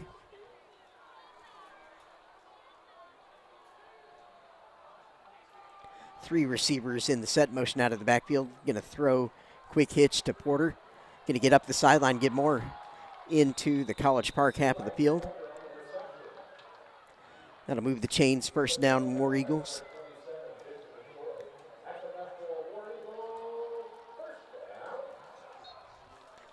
You mentioned this earlier on in the broadcast, but Oak Ridge, #1 total offense in the district, averaging 504.6 yards a game in district play coming into this game. Just massive output. 286.8 of those coming on the ground to 217.8 passing. College Park doing a really good job so far tonight, keeping them out of the end zone. Here's Arthur trying to bounce to the outside, but just smothered by the College Park defense. Can't get anywhere close to turning the corner there.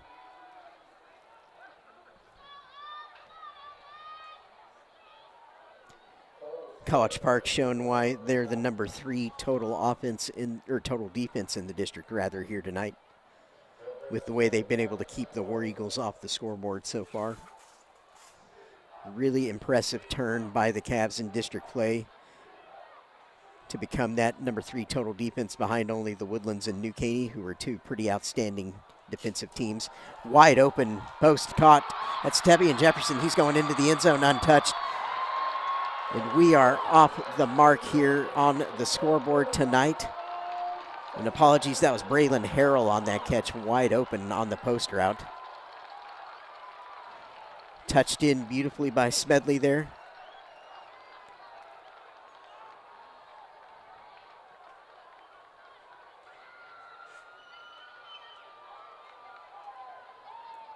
And just like that, we are off the mark here tonight at Woodforest Bank Stadium. As whistles stop the PAT for a second. It's Jacob Webb on for the point after attempt. Senior kicker for Oak Ridge.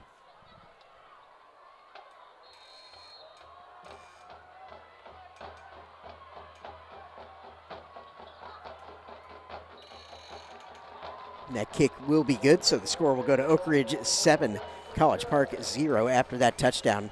About a 52-yard touchdown pass from Smedley to Harrell there.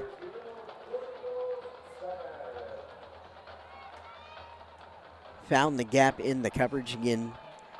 Very accurate throw by Smedley. It's the perfect start to the second half for Oak Ridge, and I would assume a lot of the discussion from the coaches in the halftime for Oak Ridge centered around the penalties they committed in that first half. And get those things cleaned up, of course, and then the one turnover they had. And it was more of an unforced error from what I remember. Kind of a snap exchange type issue.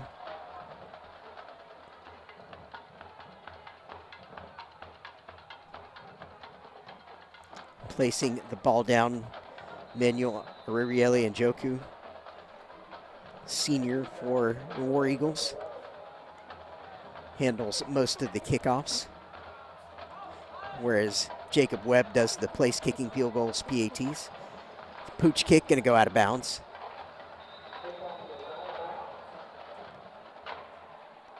Not quite what you would intend there, but it happens.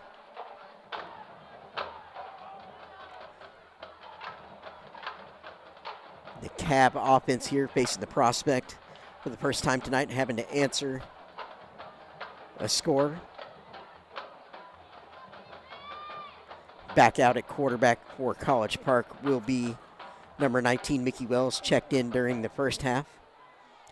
On the last possession for College Park, remaining in the game here to start our second half.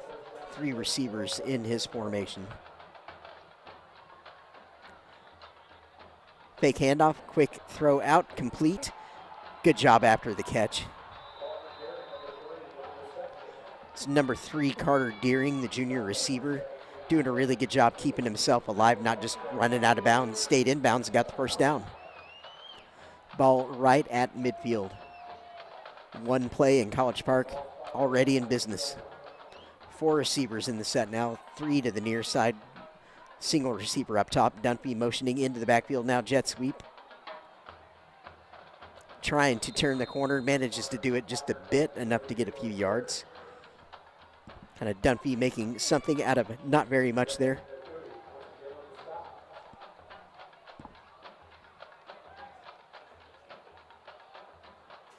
College Park, a team a little bit younger this year across the board and also having to deal with quite a bit of adversity injury-wise.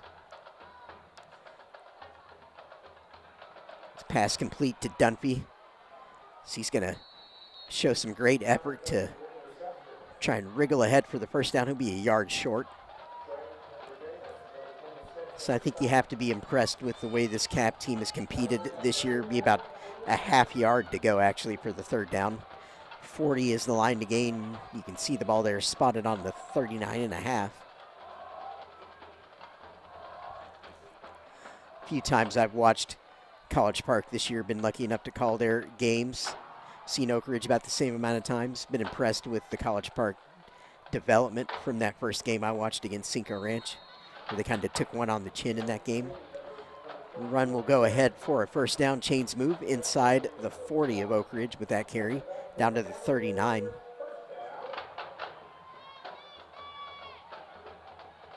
You could see that College Park in that very first game that I called against Cinco Ranch, they were starting very much from square one and made huge improvements the next couple of times I saw them as we moved into district play. 4 receivers in the set here, thrown to the single man near side, complete. Ball out, but he manages to fall back on it. That was Lamont Payne, number 1 there. Nearly broke loose for potentially a touchdown, but then the ball hit the deck, so he had to clean that up. Good job by Payne to get down on that, obviously preserving the possession. Cannot afford any mistakes like that in the second half in terms of losing the football.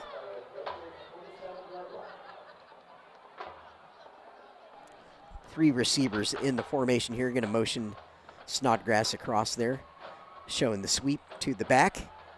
Number 22, good tough run there by James Sweeney, senior.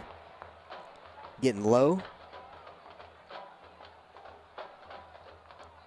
Really impressive drive by the Cavs, attempting to answer that first score of the night by Oak Ridge here. Going right back at them.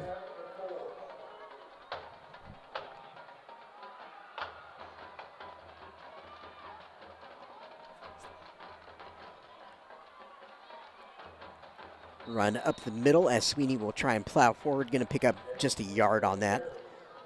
Bring up a third and a couple. 2.5.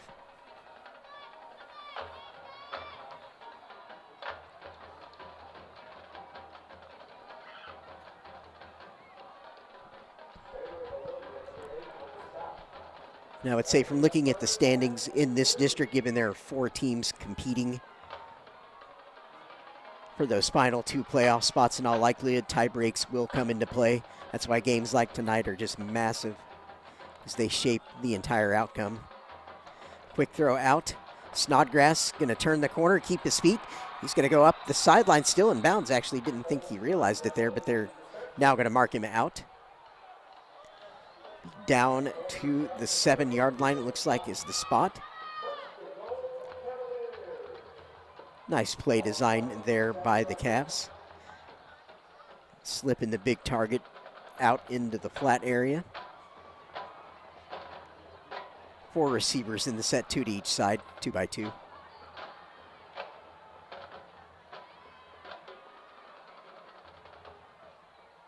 Gonna hand to the back, going up the middle, nice cut.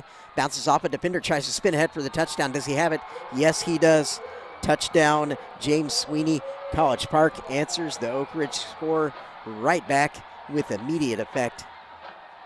7-6 pending the PAT. Yeah, these teams know what tonight means.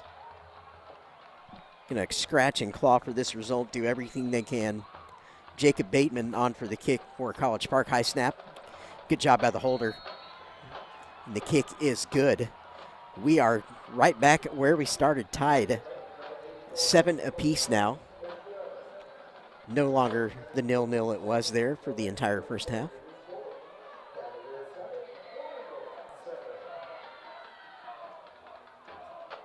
As the balloon cam comes on now.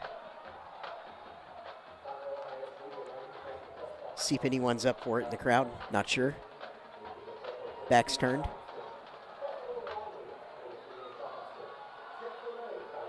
Conversations.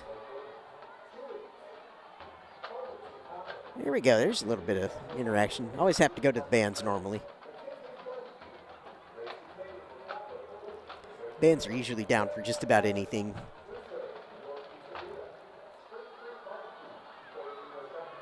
Here we go.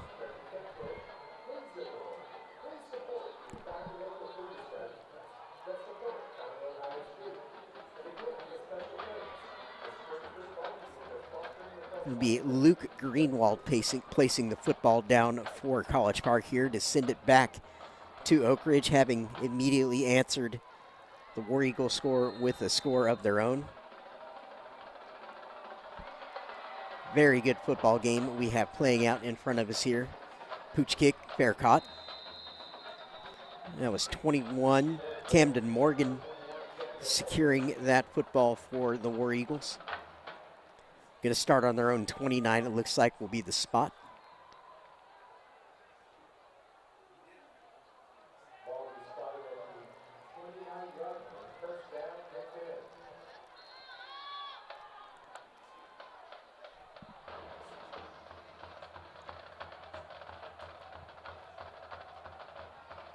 Three receivers here for Smedley.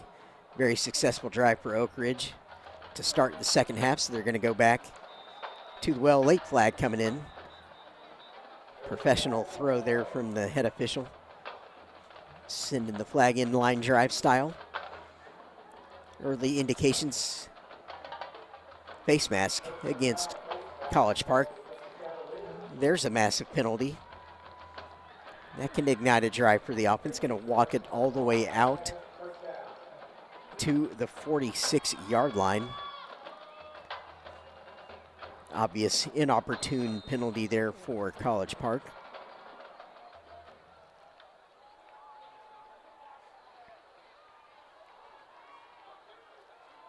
Three receivers in the set here for College Park. Play fake to Arthur, deep down the middle. Porter is open, keeps his feet, nearly stumbled there, complete. They're going to move it down inside the red zone of College Park with that completion. Smedley and the War Eagle offense finding joy deep down the hash marks all of a sudden here. They scored on a pass up the seams to Harrell to start the second half, and now finding Porter there. Porter was kind of stumbling a little bit as that ball was in the air. Did a good job keeping his balance, keeping his feet to make that catch. Halftime adjustments by Oak Ridge showing through. So they moved the ball down the field for a second time here in the third quarter. But as mentioned in the first half, have to finish these drives off. Three receivers, pistol set. Up the middle, Frankie Arthur going to try and bounce it around the left side now. Good job by the College Park defense. They learned a couple of the lessons in that first half. You had better get somebody to the boundary to keep Frankie Arthur off of that sideline, because when he turns, unlikely to catch him. 2nd and 9. 4 receivers in the set here for Oak Ridge, 2 to each side. 2 by 2, as we say. Motion across into the backfield, showing a power run. That's exactly what they're going to do. Again, Arthur looking to cut that one back, but Oak Ridge does, or College Park rather, doing a great job defensively bringing him down. Taking us to a 3rd and 5 after that. Just pick up a few yards on that carry.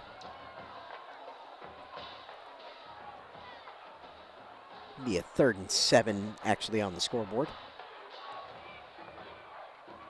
4 receivers in the set for Oak Ridge, 2 to each side. Smedley looking over the middle again. Heavy traffic, ball tipped, tip drill, but College Park somehow unable to come down with that interception. Not the throw that Oak Ridge was wanting to make on that one. College Park had all kinds of bodies around that one.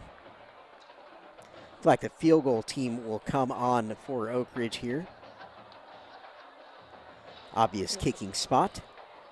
Jacob Webb going to handle the field goal duties. This will be, call it a 32-yarder here. Ball's going to be placed on the 22 plus 10 in the end zone, 32. Kick blocked by College Park. Massive block by the Cavs. What a huge special teams play as their sideline goes absolutely nuts. Rightfully so. And that wasn't just blocked, it was almost smothered. The ball never got off the ground.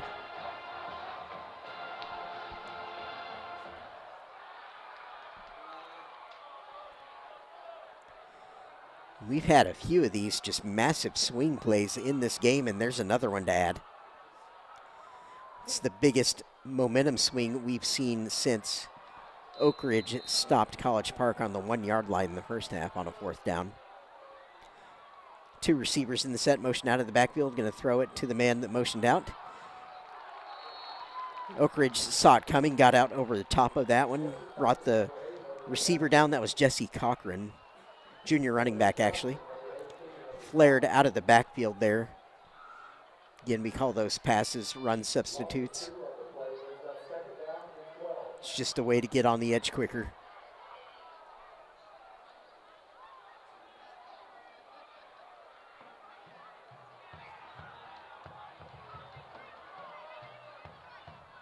Fly sweep across to Lamont Payne. But again, well defended by the War Eagle defense. Not going to allow that to go anywhere. Going to back him up, actually. Going to lose a yard on that. So it'll be 3rd and now 13, 14. Approaching the 3-minute mark remaining in our 3rd quarter tonight. Tie ball game, of course. And here in the stadium, they're flashing the Astros score up on the screen for fans in attendance. Deep ball down the post route. Has his man, just turned him to the wrong shoulder there at the end. Intended receiver was Clint Rachel, sophomore receiver. And that 4th down, that is a play they will see back on film and want to have again because it was open. It was there to be had. Separation with the receiver. Not sure if it was just a misjudgment on the flight of the football or it was just ultimately too far behind too far behind the receiver there. Either way, incomplete, and College Park having to punt after that massive field goal block they came up with a second ago. Going to be caught and returned here by Oak Ridge. Here goes Camden Morgan around the right side. Well covered by College Park. Great field position for the War Eagles. Going to start on their own 47 in what we call the all-go zone for the offense. Usually be defined as 40-yard line, your own 40-yard line, that is, and ahead. Once you hit that 40-yard line mark, anything in the playbook goes. So we call it the go zone. A little bit more conservative with the play calling until you can hit that 40-yard line.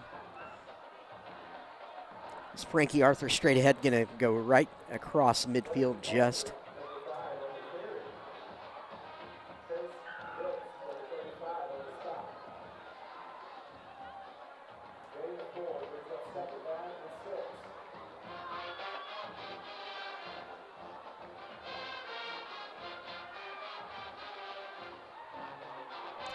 Smedley looks like he's going to be in the pistol set, 3 receivers. Show and run, play action, roll out. Smedley's just going to take it. He sees the open grass, hits the deck on the slide, smart, gets the first down. Some calls on the field for a flag.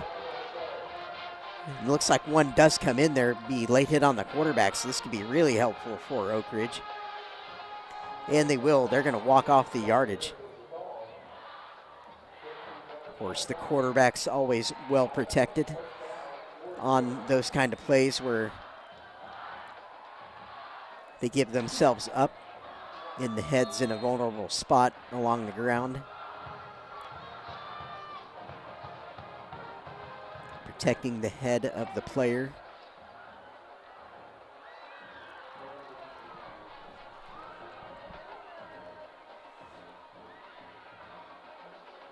But always tough for a defense to react to those plays as quickly as they would need to. Things move very quickly on the field. Reverse flea flicker. Razzle dazzle. Here's Smedley, nothing to throw to. Just has to scramble out of bounds. Looked like all the action receiver-wise for Oak Ridge on that play was going to the right side of the field and kind of deeper towards the end zone, which is what you're normally looking for on a play like a reverse flea flicker. That's meant to be a touchdown scoring play. Nothing open. Actually lost about half a yard on that play, maybe a full yard. 3 receivers now for Oak Ridge. Going to motion Camden out, 4 receivers. Quick throw out to Porter. He's going to see if he can find the crack. Turns up the left sideline, keeps his feet. Great balance. Mentioned early in the game, when Porter gets his hands on the ball, good things normally happen afterwards. So gifted after the catch. Not an easy player to bring down, very elusive. I would not want to have to tackle him one-on-one, that's all I'm saying.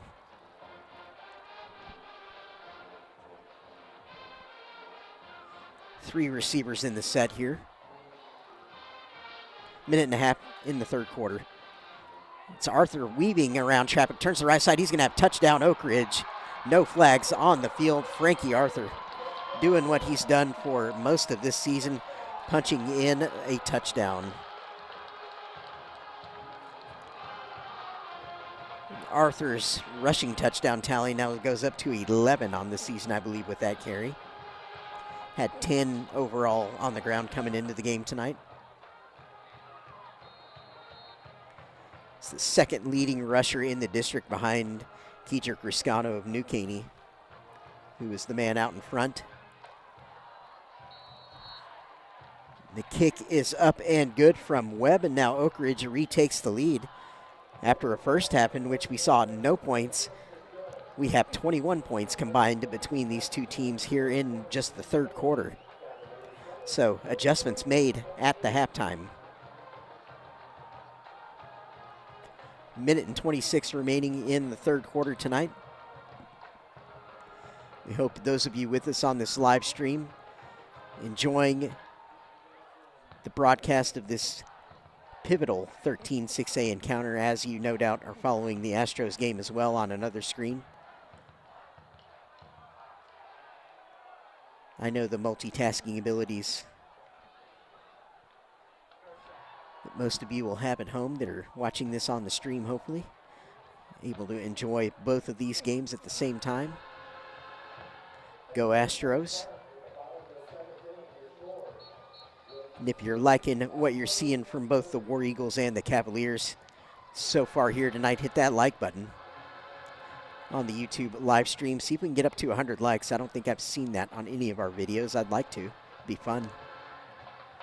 Hit the bell to subscribe to the channel for both Wood Forest Bank Stadium and Moorhead. Channels for both on our YouTube account, Conroe ISD Athletics. Njoku kicking the poach. Can be fielded, fair caught by College Park. Looks like Bryce Anderson, number 13 senior, was the one to cleanly field that for the Cavs. Good job by him. So those are never quite as easy to handle as they look.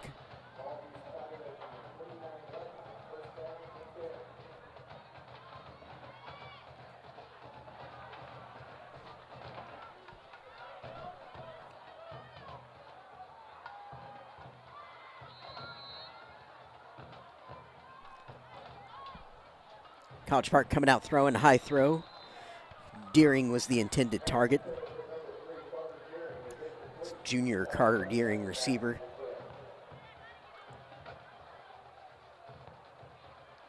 It's a player that can make things happen after the catch. Of course, both teams sport some very talented skill players. Got Dunphy, Payne, and Deering, and of course Snodgrass working the H-back position.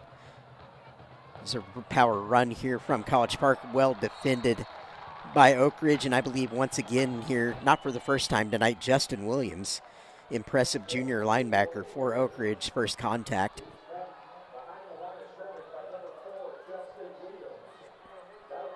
Third and 11. Williams, one of the clear standouts on this War Eagle defense.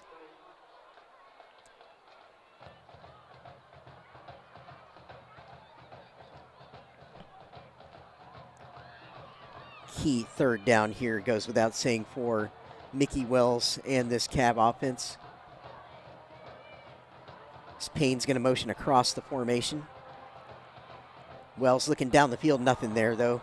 Snodgrass was the intended target, but it was just well covered by Oak Ridge. They had players over top of that and underneath. Bracket style coverage. They were not swayed by that motion from Payne. Payne was going across the formation away from where the ball was ultimately thrown, so they were trying to fool the Oak Ridge defense into shifting with Payne. War Eagles did not oblige. Snodgrass going to send this punt away. Good punt, towering punt. Morgan drops, hits the deck, but he's able to catch it first bounce. Try and run it around the right side here, get what he can, but well covered by College Park. They're going to wrestle him down. As a flag comes in at the tail end of that return. See what the call would be here. Thrown by the back umpire there. Again, another impressive toss from the official. Threw that about 20 yards. It'll go against Oak Ridge, so it's going to back up the War Eagles. They were going to have decent field position, but now they're going to be kind of pinned back a little bit.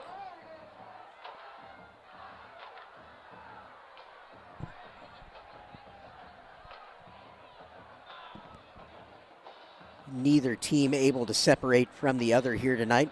Chance for Oak Ridge to try and go ahead by multiple scores, but they're going to have to do it from a backed up position here inside their own 15. They're going to put it down on the 14, so big swing as a result of that penalty.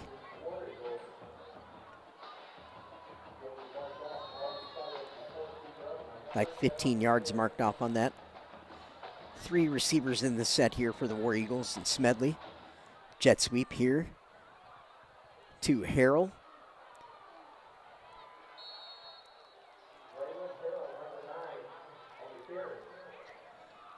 Good job defending by College Park. Like big number 99 Cameron Hall was one of the players for the Cavs in on that stop. Third quarter is over. We have our score now. Oak Ridge 14, College Park 7 after 3. We're going to flip ends of the field. Come back for the fourth quarter of action here in a moment. Again, very lively third quarter we just saw after a scoreless first half. It was actually quite lively despite no points having been scored. Had a lot of momentum swings in that first half as we kind of discussed there in the third quarter. There was a lot going on in spite of the no score. But in that third quarter, 21 points combined between both teams. Oak Ridge had the first possession of the half, went right down the field, scored a touchdown. College Park answering them immediately. Then Oak Ridge going down a second time and scoring a touchdown before stopping College Park defensively after that. Now Oak Ridge trying to go 3 for 3 on drives in this second half, but again, backed up to start this drive, and they're going to have a 2nd and 9 here on the first play of the fourth. Just 12 minutes away from the end of this one, and potentially, I should say, pending overtime, and one of these teams picking up a massive 13-6A district victory. 3 receivers. Play action, flare out to the back. Caught. And that one looked dicey for a second. That could have gone to either one of the guys. But from Oak Ridge's perspective, they'll be very thankful that ended up in the hands of Camden Morgan, it looks like, who came down with that, because the defender for College Park, number 27, Benjamin Choi, senior linebacker, was all over that. Could have easily been a pick 6 situation. 3rd and long. Deep down the near sideline. Porter, the intended target, thrown just out of reach. Well covered by College Park. Number 14 on the coverage for the Cavs there.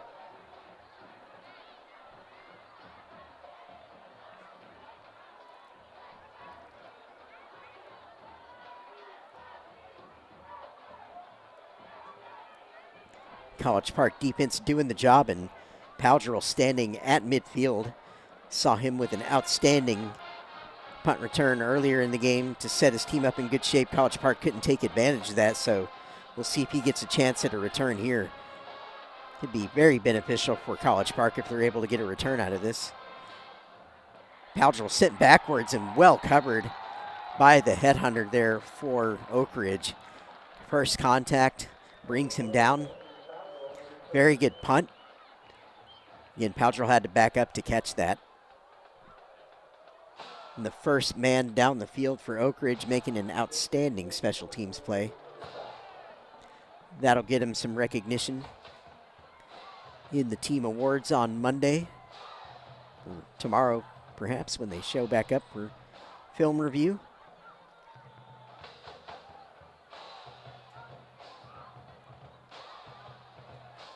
Mickey Wells in this College Park offense with a nice opportunity here. Favorable field position. Again, in the go zone to start this drive on their own 41. 4 receivers, 2 to each side.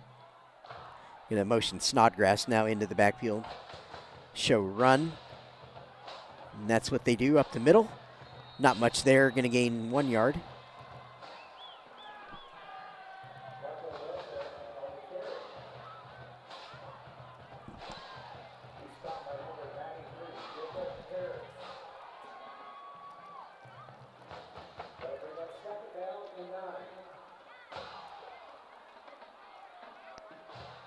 So College Park's going to maintain the 4 receiver look here. Actually, empty backfield now, 5 wide.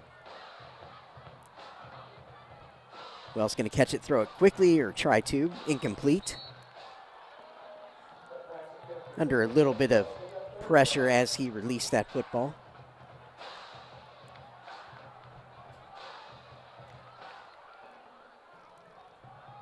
Like Joseph Jonah Ajonye there for the Oak Ridge defense, applying a little bit of pressure there, a junior D lineman.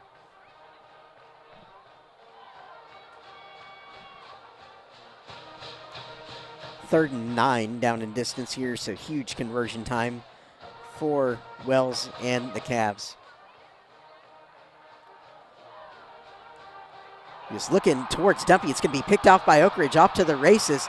He is going to take it all the way back. Touchdown, Oak Ridge. Pick 6 for the War Eagles. Huge defensive play. Well read by Oak Ridge's defense. Touchdown, War Eagles, and how massive could that prove to be as we head through the 4th quarter here tonight. It's number 29 on that pick 6, Jackson Wiley, a junior. He is not letting go of that football as he is congratulated. And lots of pats on the back there on the sideline as Webb comes on for the PAT. That football may go next to his pillow tonight when he goes to sleep. They're able to hold on to this win. May go there regardless, but massive, massive play by Oak Ridge. Again, it looked like Mickey Wells there was looking for Dunphy, Ball sailed just a little bit behind him.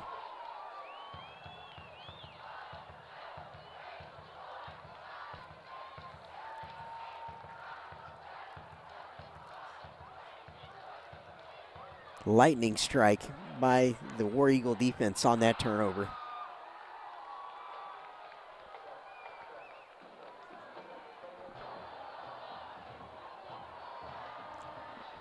Of course, our score here now, Oak Ridge 21, College Park 7.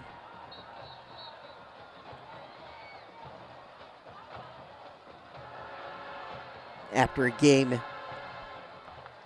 that has largely been a stalemate, we have a 2-possession game for the first time this evening, as Emmanuel Uririele Njoku puts the ball down for the kick, senior for the War Eagles.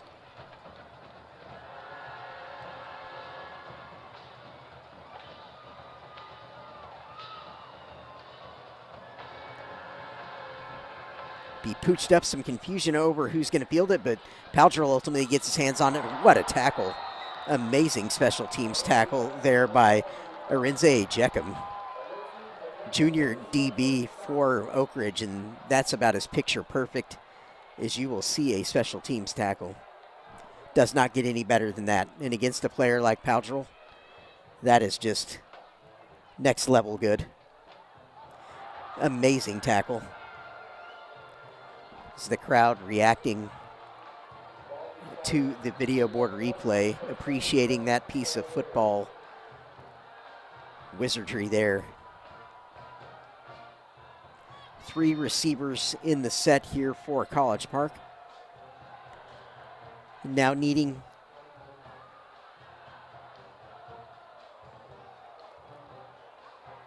get some things working and working quickly as the flag comes in towards the end of that. I was watching that flag comes down as I paused there. Thrown by the head official in the backfield. Hold against College Park.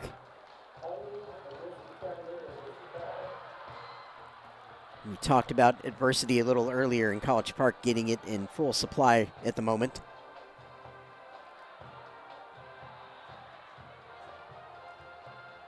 They will be backed up here. See where the ball ultimately spotted. Should be about the 11-yard line. 89 yards away. 10 minutes left in the game, so there is time, but obviously urgency now, trailing by the 14 points. 4 receivers in the set here for the Cavs, 2 to each side.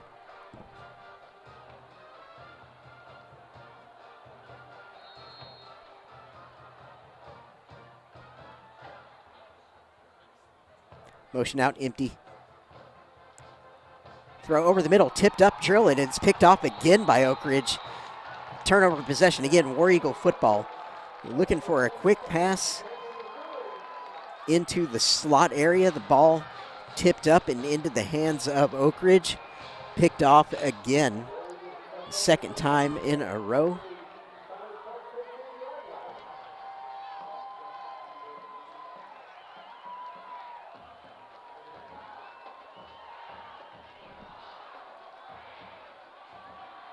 The Oak Ridge offense with a massive opportunity here, goes without saying, starting a drive on the 15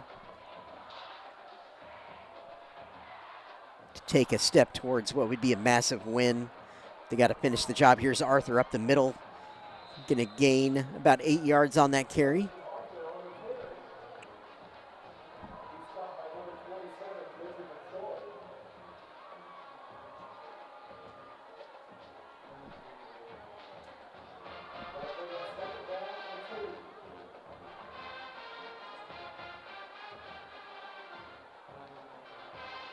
The College Park band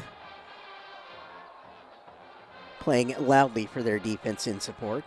3 receivers in the formation here. Run up the middle. Arthur's going to plow forward. Touchdown, Oak Ridge War Eagles. Did a good job leaning forward there, showing some power at the end of that run. Arthur's second touchdown of the night. And just like that, what seemed like not very much time at all, Oak Ridge now in complete control of this football game. Following a pick 6 And then a second interception, 2-play drive following that interception. So 14 points off of 2 turnovers, 2 interceptions. Turnovers change football games. Always have, always will. With that made kick by Webb, the score now Oak Ridge 28. College Park 7, 9:20 remaining in our game here tonight. Dance time in the crowd.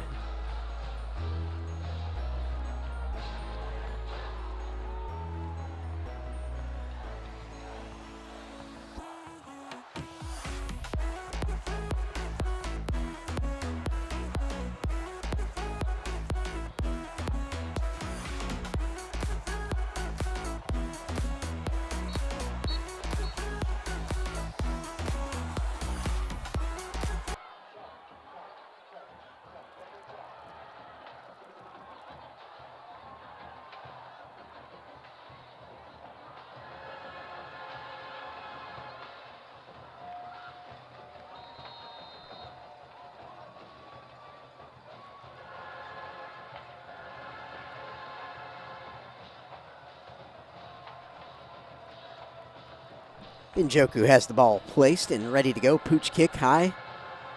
Fielded by College Park. They'll try and get what they can. Tackled immediately by Oak Ridge. War Eagles duly fired up after that sequence of events we just witnessed. It was Sweeney on that catch for College Park. James Sweeney, senior running back for the Cavs. Did a good job securing that football.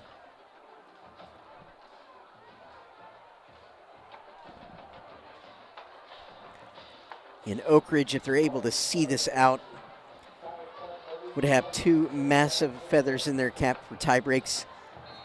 Along with the 49-35 win over Conroe, they could add tonight to that list. But again, over 9 minutes to go. Can be a long time in football. Got to finish the job, but if they win here tonight, they'll be sitting in really good position to secure one of the playoff spots in this district. No one mathematically eliminated as a result of this. So the losing team here tonight still in it with a chance. It will be very difficult, but there's still a chance. It's a quick throw out, incomplete. Dunphy, the intended receiver.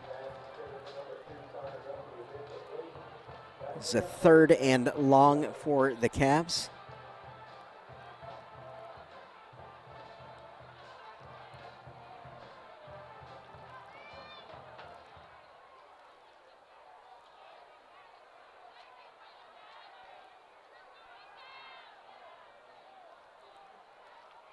College Park is going to keep 4 receivers in the formation here.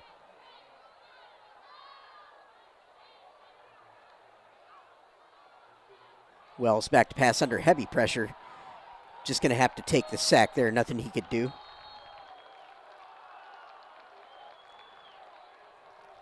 So Oak Ridge just ears pinned back. Applying a lot of pressure and forcing the College Park punt team back onto the field.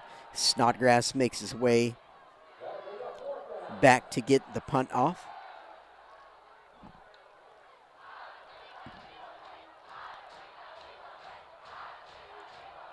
And Oak Ridge doing what an aspiring playoff team has to do in taking control of a game that they badly need to win.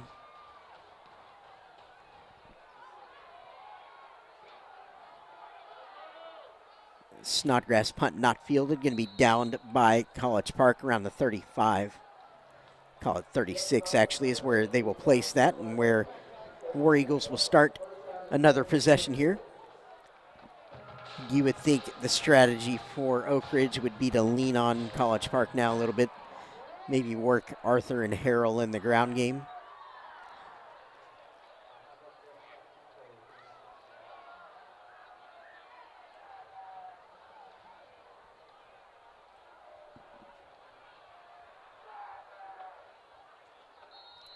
Pistol set, show and run here. Here is Arthur around the right side. Going to avoid the first 2 tackles and then hits his afterburners towards the first down marker. 9. Talked about it earlier in the game, but when Arthur's able to turn that corner, he just skates around that edge.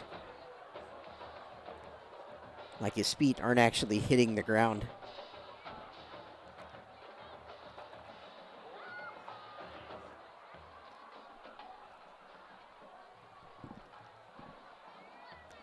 Three receivers set for Oak Ridge here, show and run again.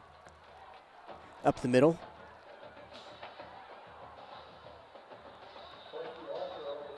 Bring up a 3rd and 1, no gain there. Good stop by the College Park defense.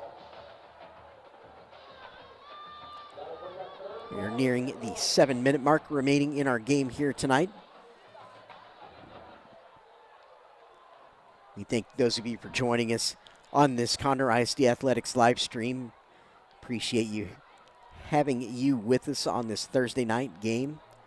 The only game in town for 13-6A here tonight. I have 3 going tomorrow, with Willis being the team with a bye. Cleveland at New Caney, Caney Creek at the Woodlands here at Wood Forest, and then Grand Oaks at Conroe up at Moorhead tomorrow. Smedley's going to take it around the right, first down and more up the sideline, going to show his speed. Very good athlete in his own right. See if that's going to stand, maybe a penalty. That will come back. Didn't see the flag, but undeniable signal from the official. Now the ball's going to be walked back. Saw that a couple of times in the first half for Oak Ridge after they picked up first downs. Penalty erases it. That will be the big-time coaching point for the War Eagles staff after this game. You can bet the Oak Ridge players are going to hear quite a bit about the penalties from tonight. These coaches never miss the opportunity to stress the importance of not having those negative plays.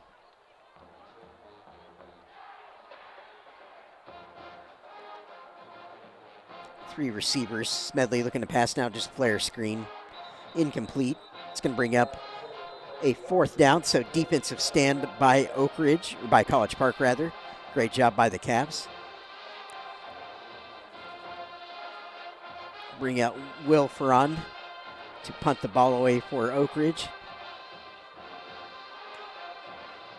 Hasn't had to work his leg too much here tonight.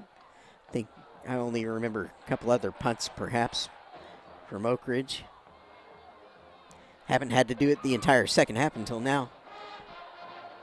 Nice looking punt. Going to send the return man back. Fielded by College Park. Did he go down? Now they're going to whistle him down. Looked like it could have been close there.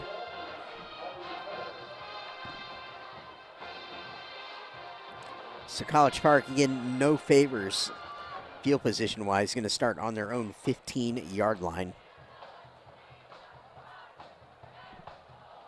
6:33 left in our contest here tonight.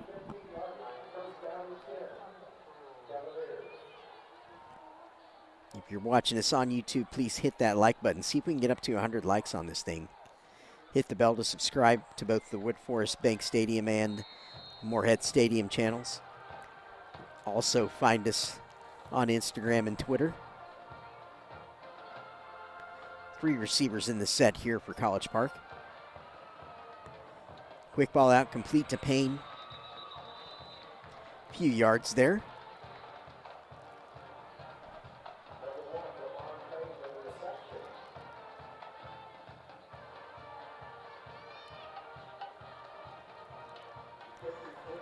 If Oak Ridge holds on to this win, the district standings after tonight would read New Caney at the top, 5-0, followed by the Woodlands 5-1, second place, third place Willis 4-2. Also third place would be Oak Ridge at 4-2 if they hold on. College Park would drop down to 3-3 in district.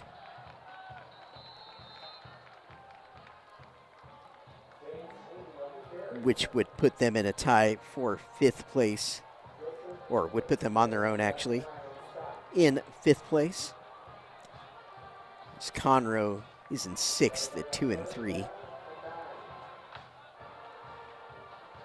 College Park and Conroe will play in the final game of the regular season on November 4th. Of course, College Park, New Caney next week. 4 receivers in the set for the Cavs.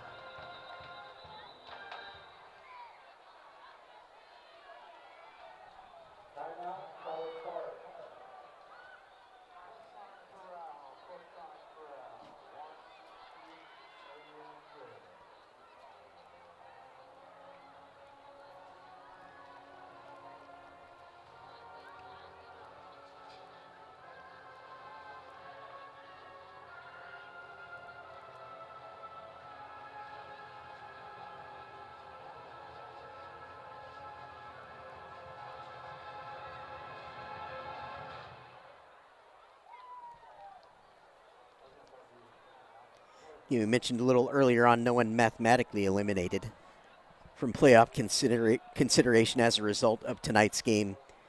Of course, the losing team would need quite a bit of help, given the way things are likely to sort out with head-to-heads and potential three-way tie breaks, if it comes to that.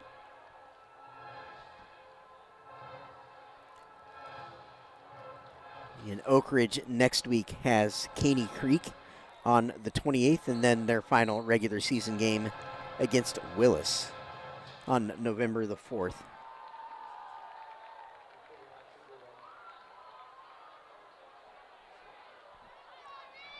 Oak Ridge, a team that's stepped up here lately.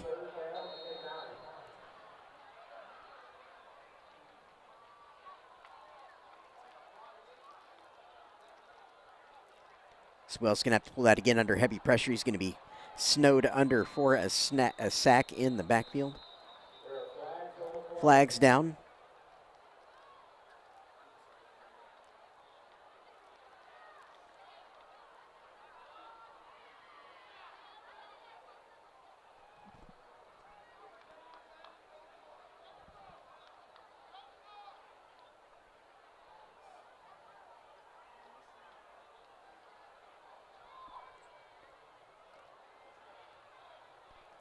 Or mission for College Park.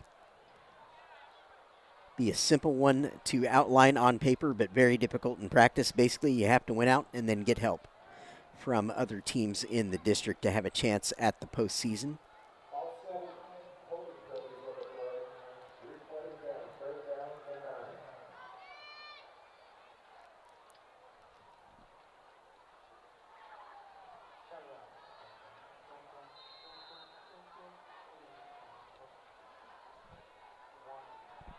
And Oak Ridge will look very good for making the postseason by holding on here tonight. Be in very good position. Ball came out late there. They're going to call it down, it looks like. Like the right call there. We'll bring up a 4th down, however, for the Cavs.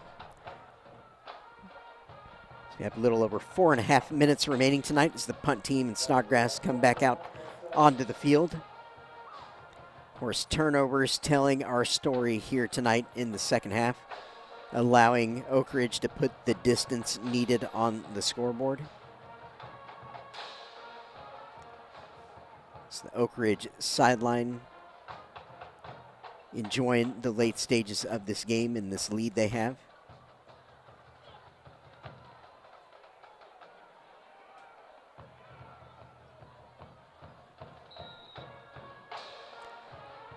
In covering remaining schedules, as mentioned, College Park, New Caney, and Conroe High left. For Conroe High, they've got Grand Oaks tomorrow, then Cleveland, and then they finish with College Park. Whereas Willis only has 2 remaining games, and they're against the Woodlands and these Oak Ridge War Eagles in the final game.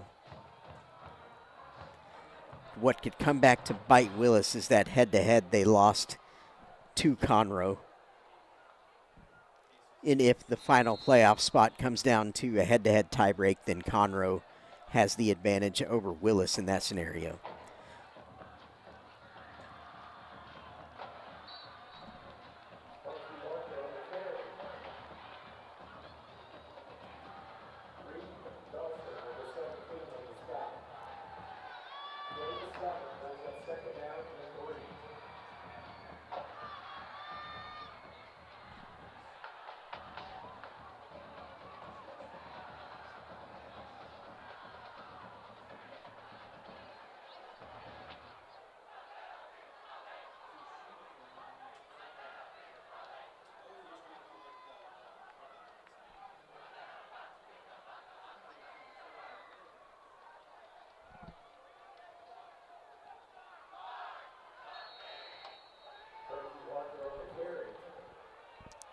So that play will be stacked up, stopped for minimal gain, just about a yard, bring up a third and a couple.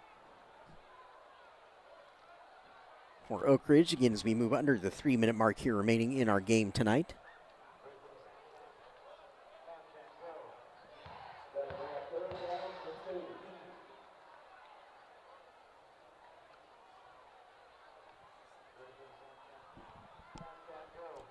And it looks like there is a scenario in this district where Willis, Conroe, and Oak Ridge would be able to finish with 5-3 records in district in theory.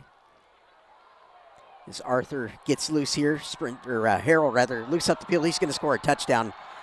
Great job by Harold to stay elusive in the open field, run into the end zone, put the cherry on top of this result for the War Eagles, take the score to 34-7 for Oak Ridge.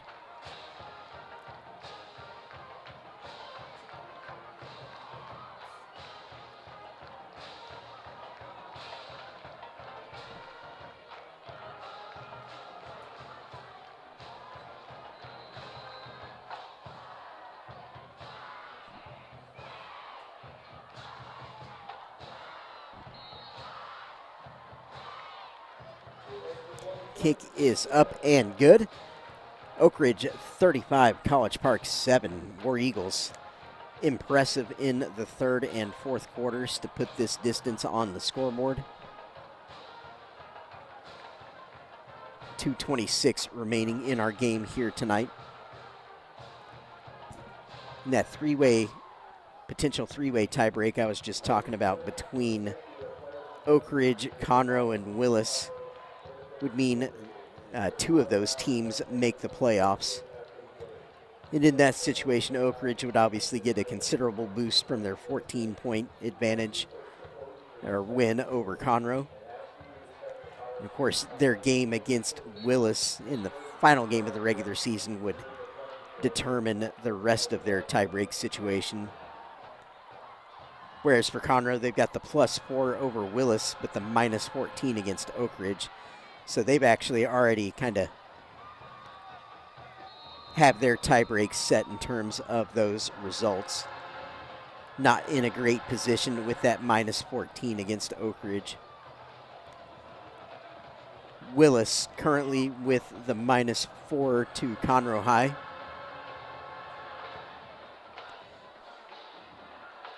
This kick is fielded by Payne in return. Ball hits the deck.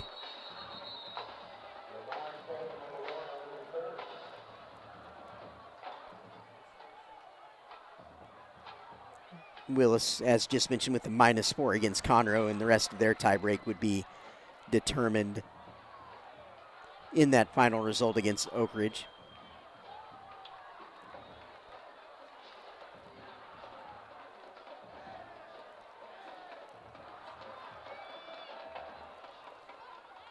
And College Park, in order to get on that 5-3 party, would need to win their 2 remaining games in district. And then it would be 4 teams.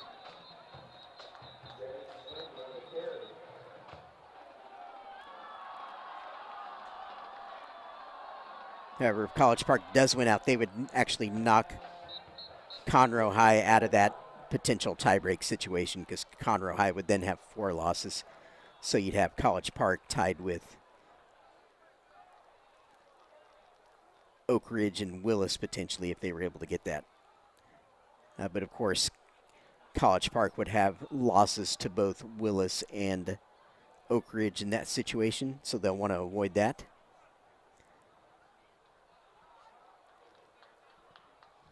And that's why I mentioned a little bit ago that with this loss tonight, College Park, in addition to needing to win out, of course, will need help.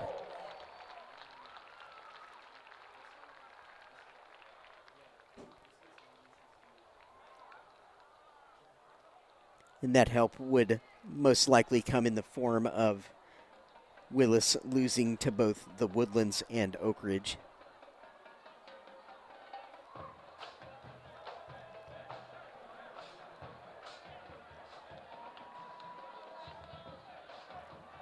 That's actually exactly what College Park would need to happen.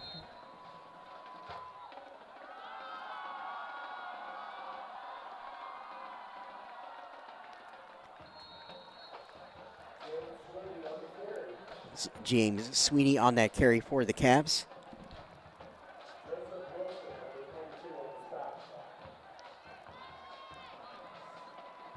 And these are two teams that I've enjoyed seeing this season. I think I've called 3 apiece now for both of these teams. Enjoyed watching the way they've developed this season. Oak Ridge a little bit more experienced than College Park. Across the board, had a lot of sophomores on varsity last year, did the War Eagles. Those players showing out as juniors and seniors this season. Like Oak Ridge may be rewarded for those efforts with a trip to the postseason, but again, lots of work still left to do, as I've spent most of the broadcast here outlining all the possibilities, and it can give you a headache going over all this stuff.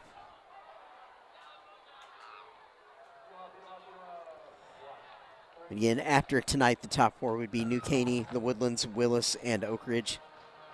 And in that scenario, as mentioned, Oak Ridge is actually a Division I team.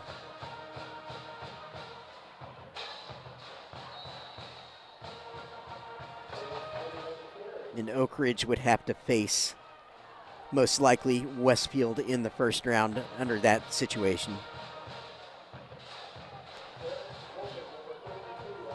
Whereas the Woodlands would be the top seed, Division I, thanks to their head-to-head win over Oak Ridge. And the Woodlands would see Spring. Feels like we're doing that every year now, the Woodlands against Spring High. 3 receiver set. Run up the middle. Sweeney again, first down on the 4th down carry. And that will be our final carry for tonight. Once they wind the clock, and the result will finish Oak Ridge 35, College Park 7. I'm Jeremy McGrail, and thank you for joining us on this Conroe ISD Athletics live stream. The huge district win, 13-6A, goes to the Oak Ridge War Eagles. Congrats to them. College Park will try and rebound next week against New Caney and then Conroe to finish their regular season. Safe travels to everyone going home. We will see you next time for more Conroe ISD Athletics action.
On behalf of Conroe Independent School District, thank you for attending tonight's game. Please drive home safely. Good night.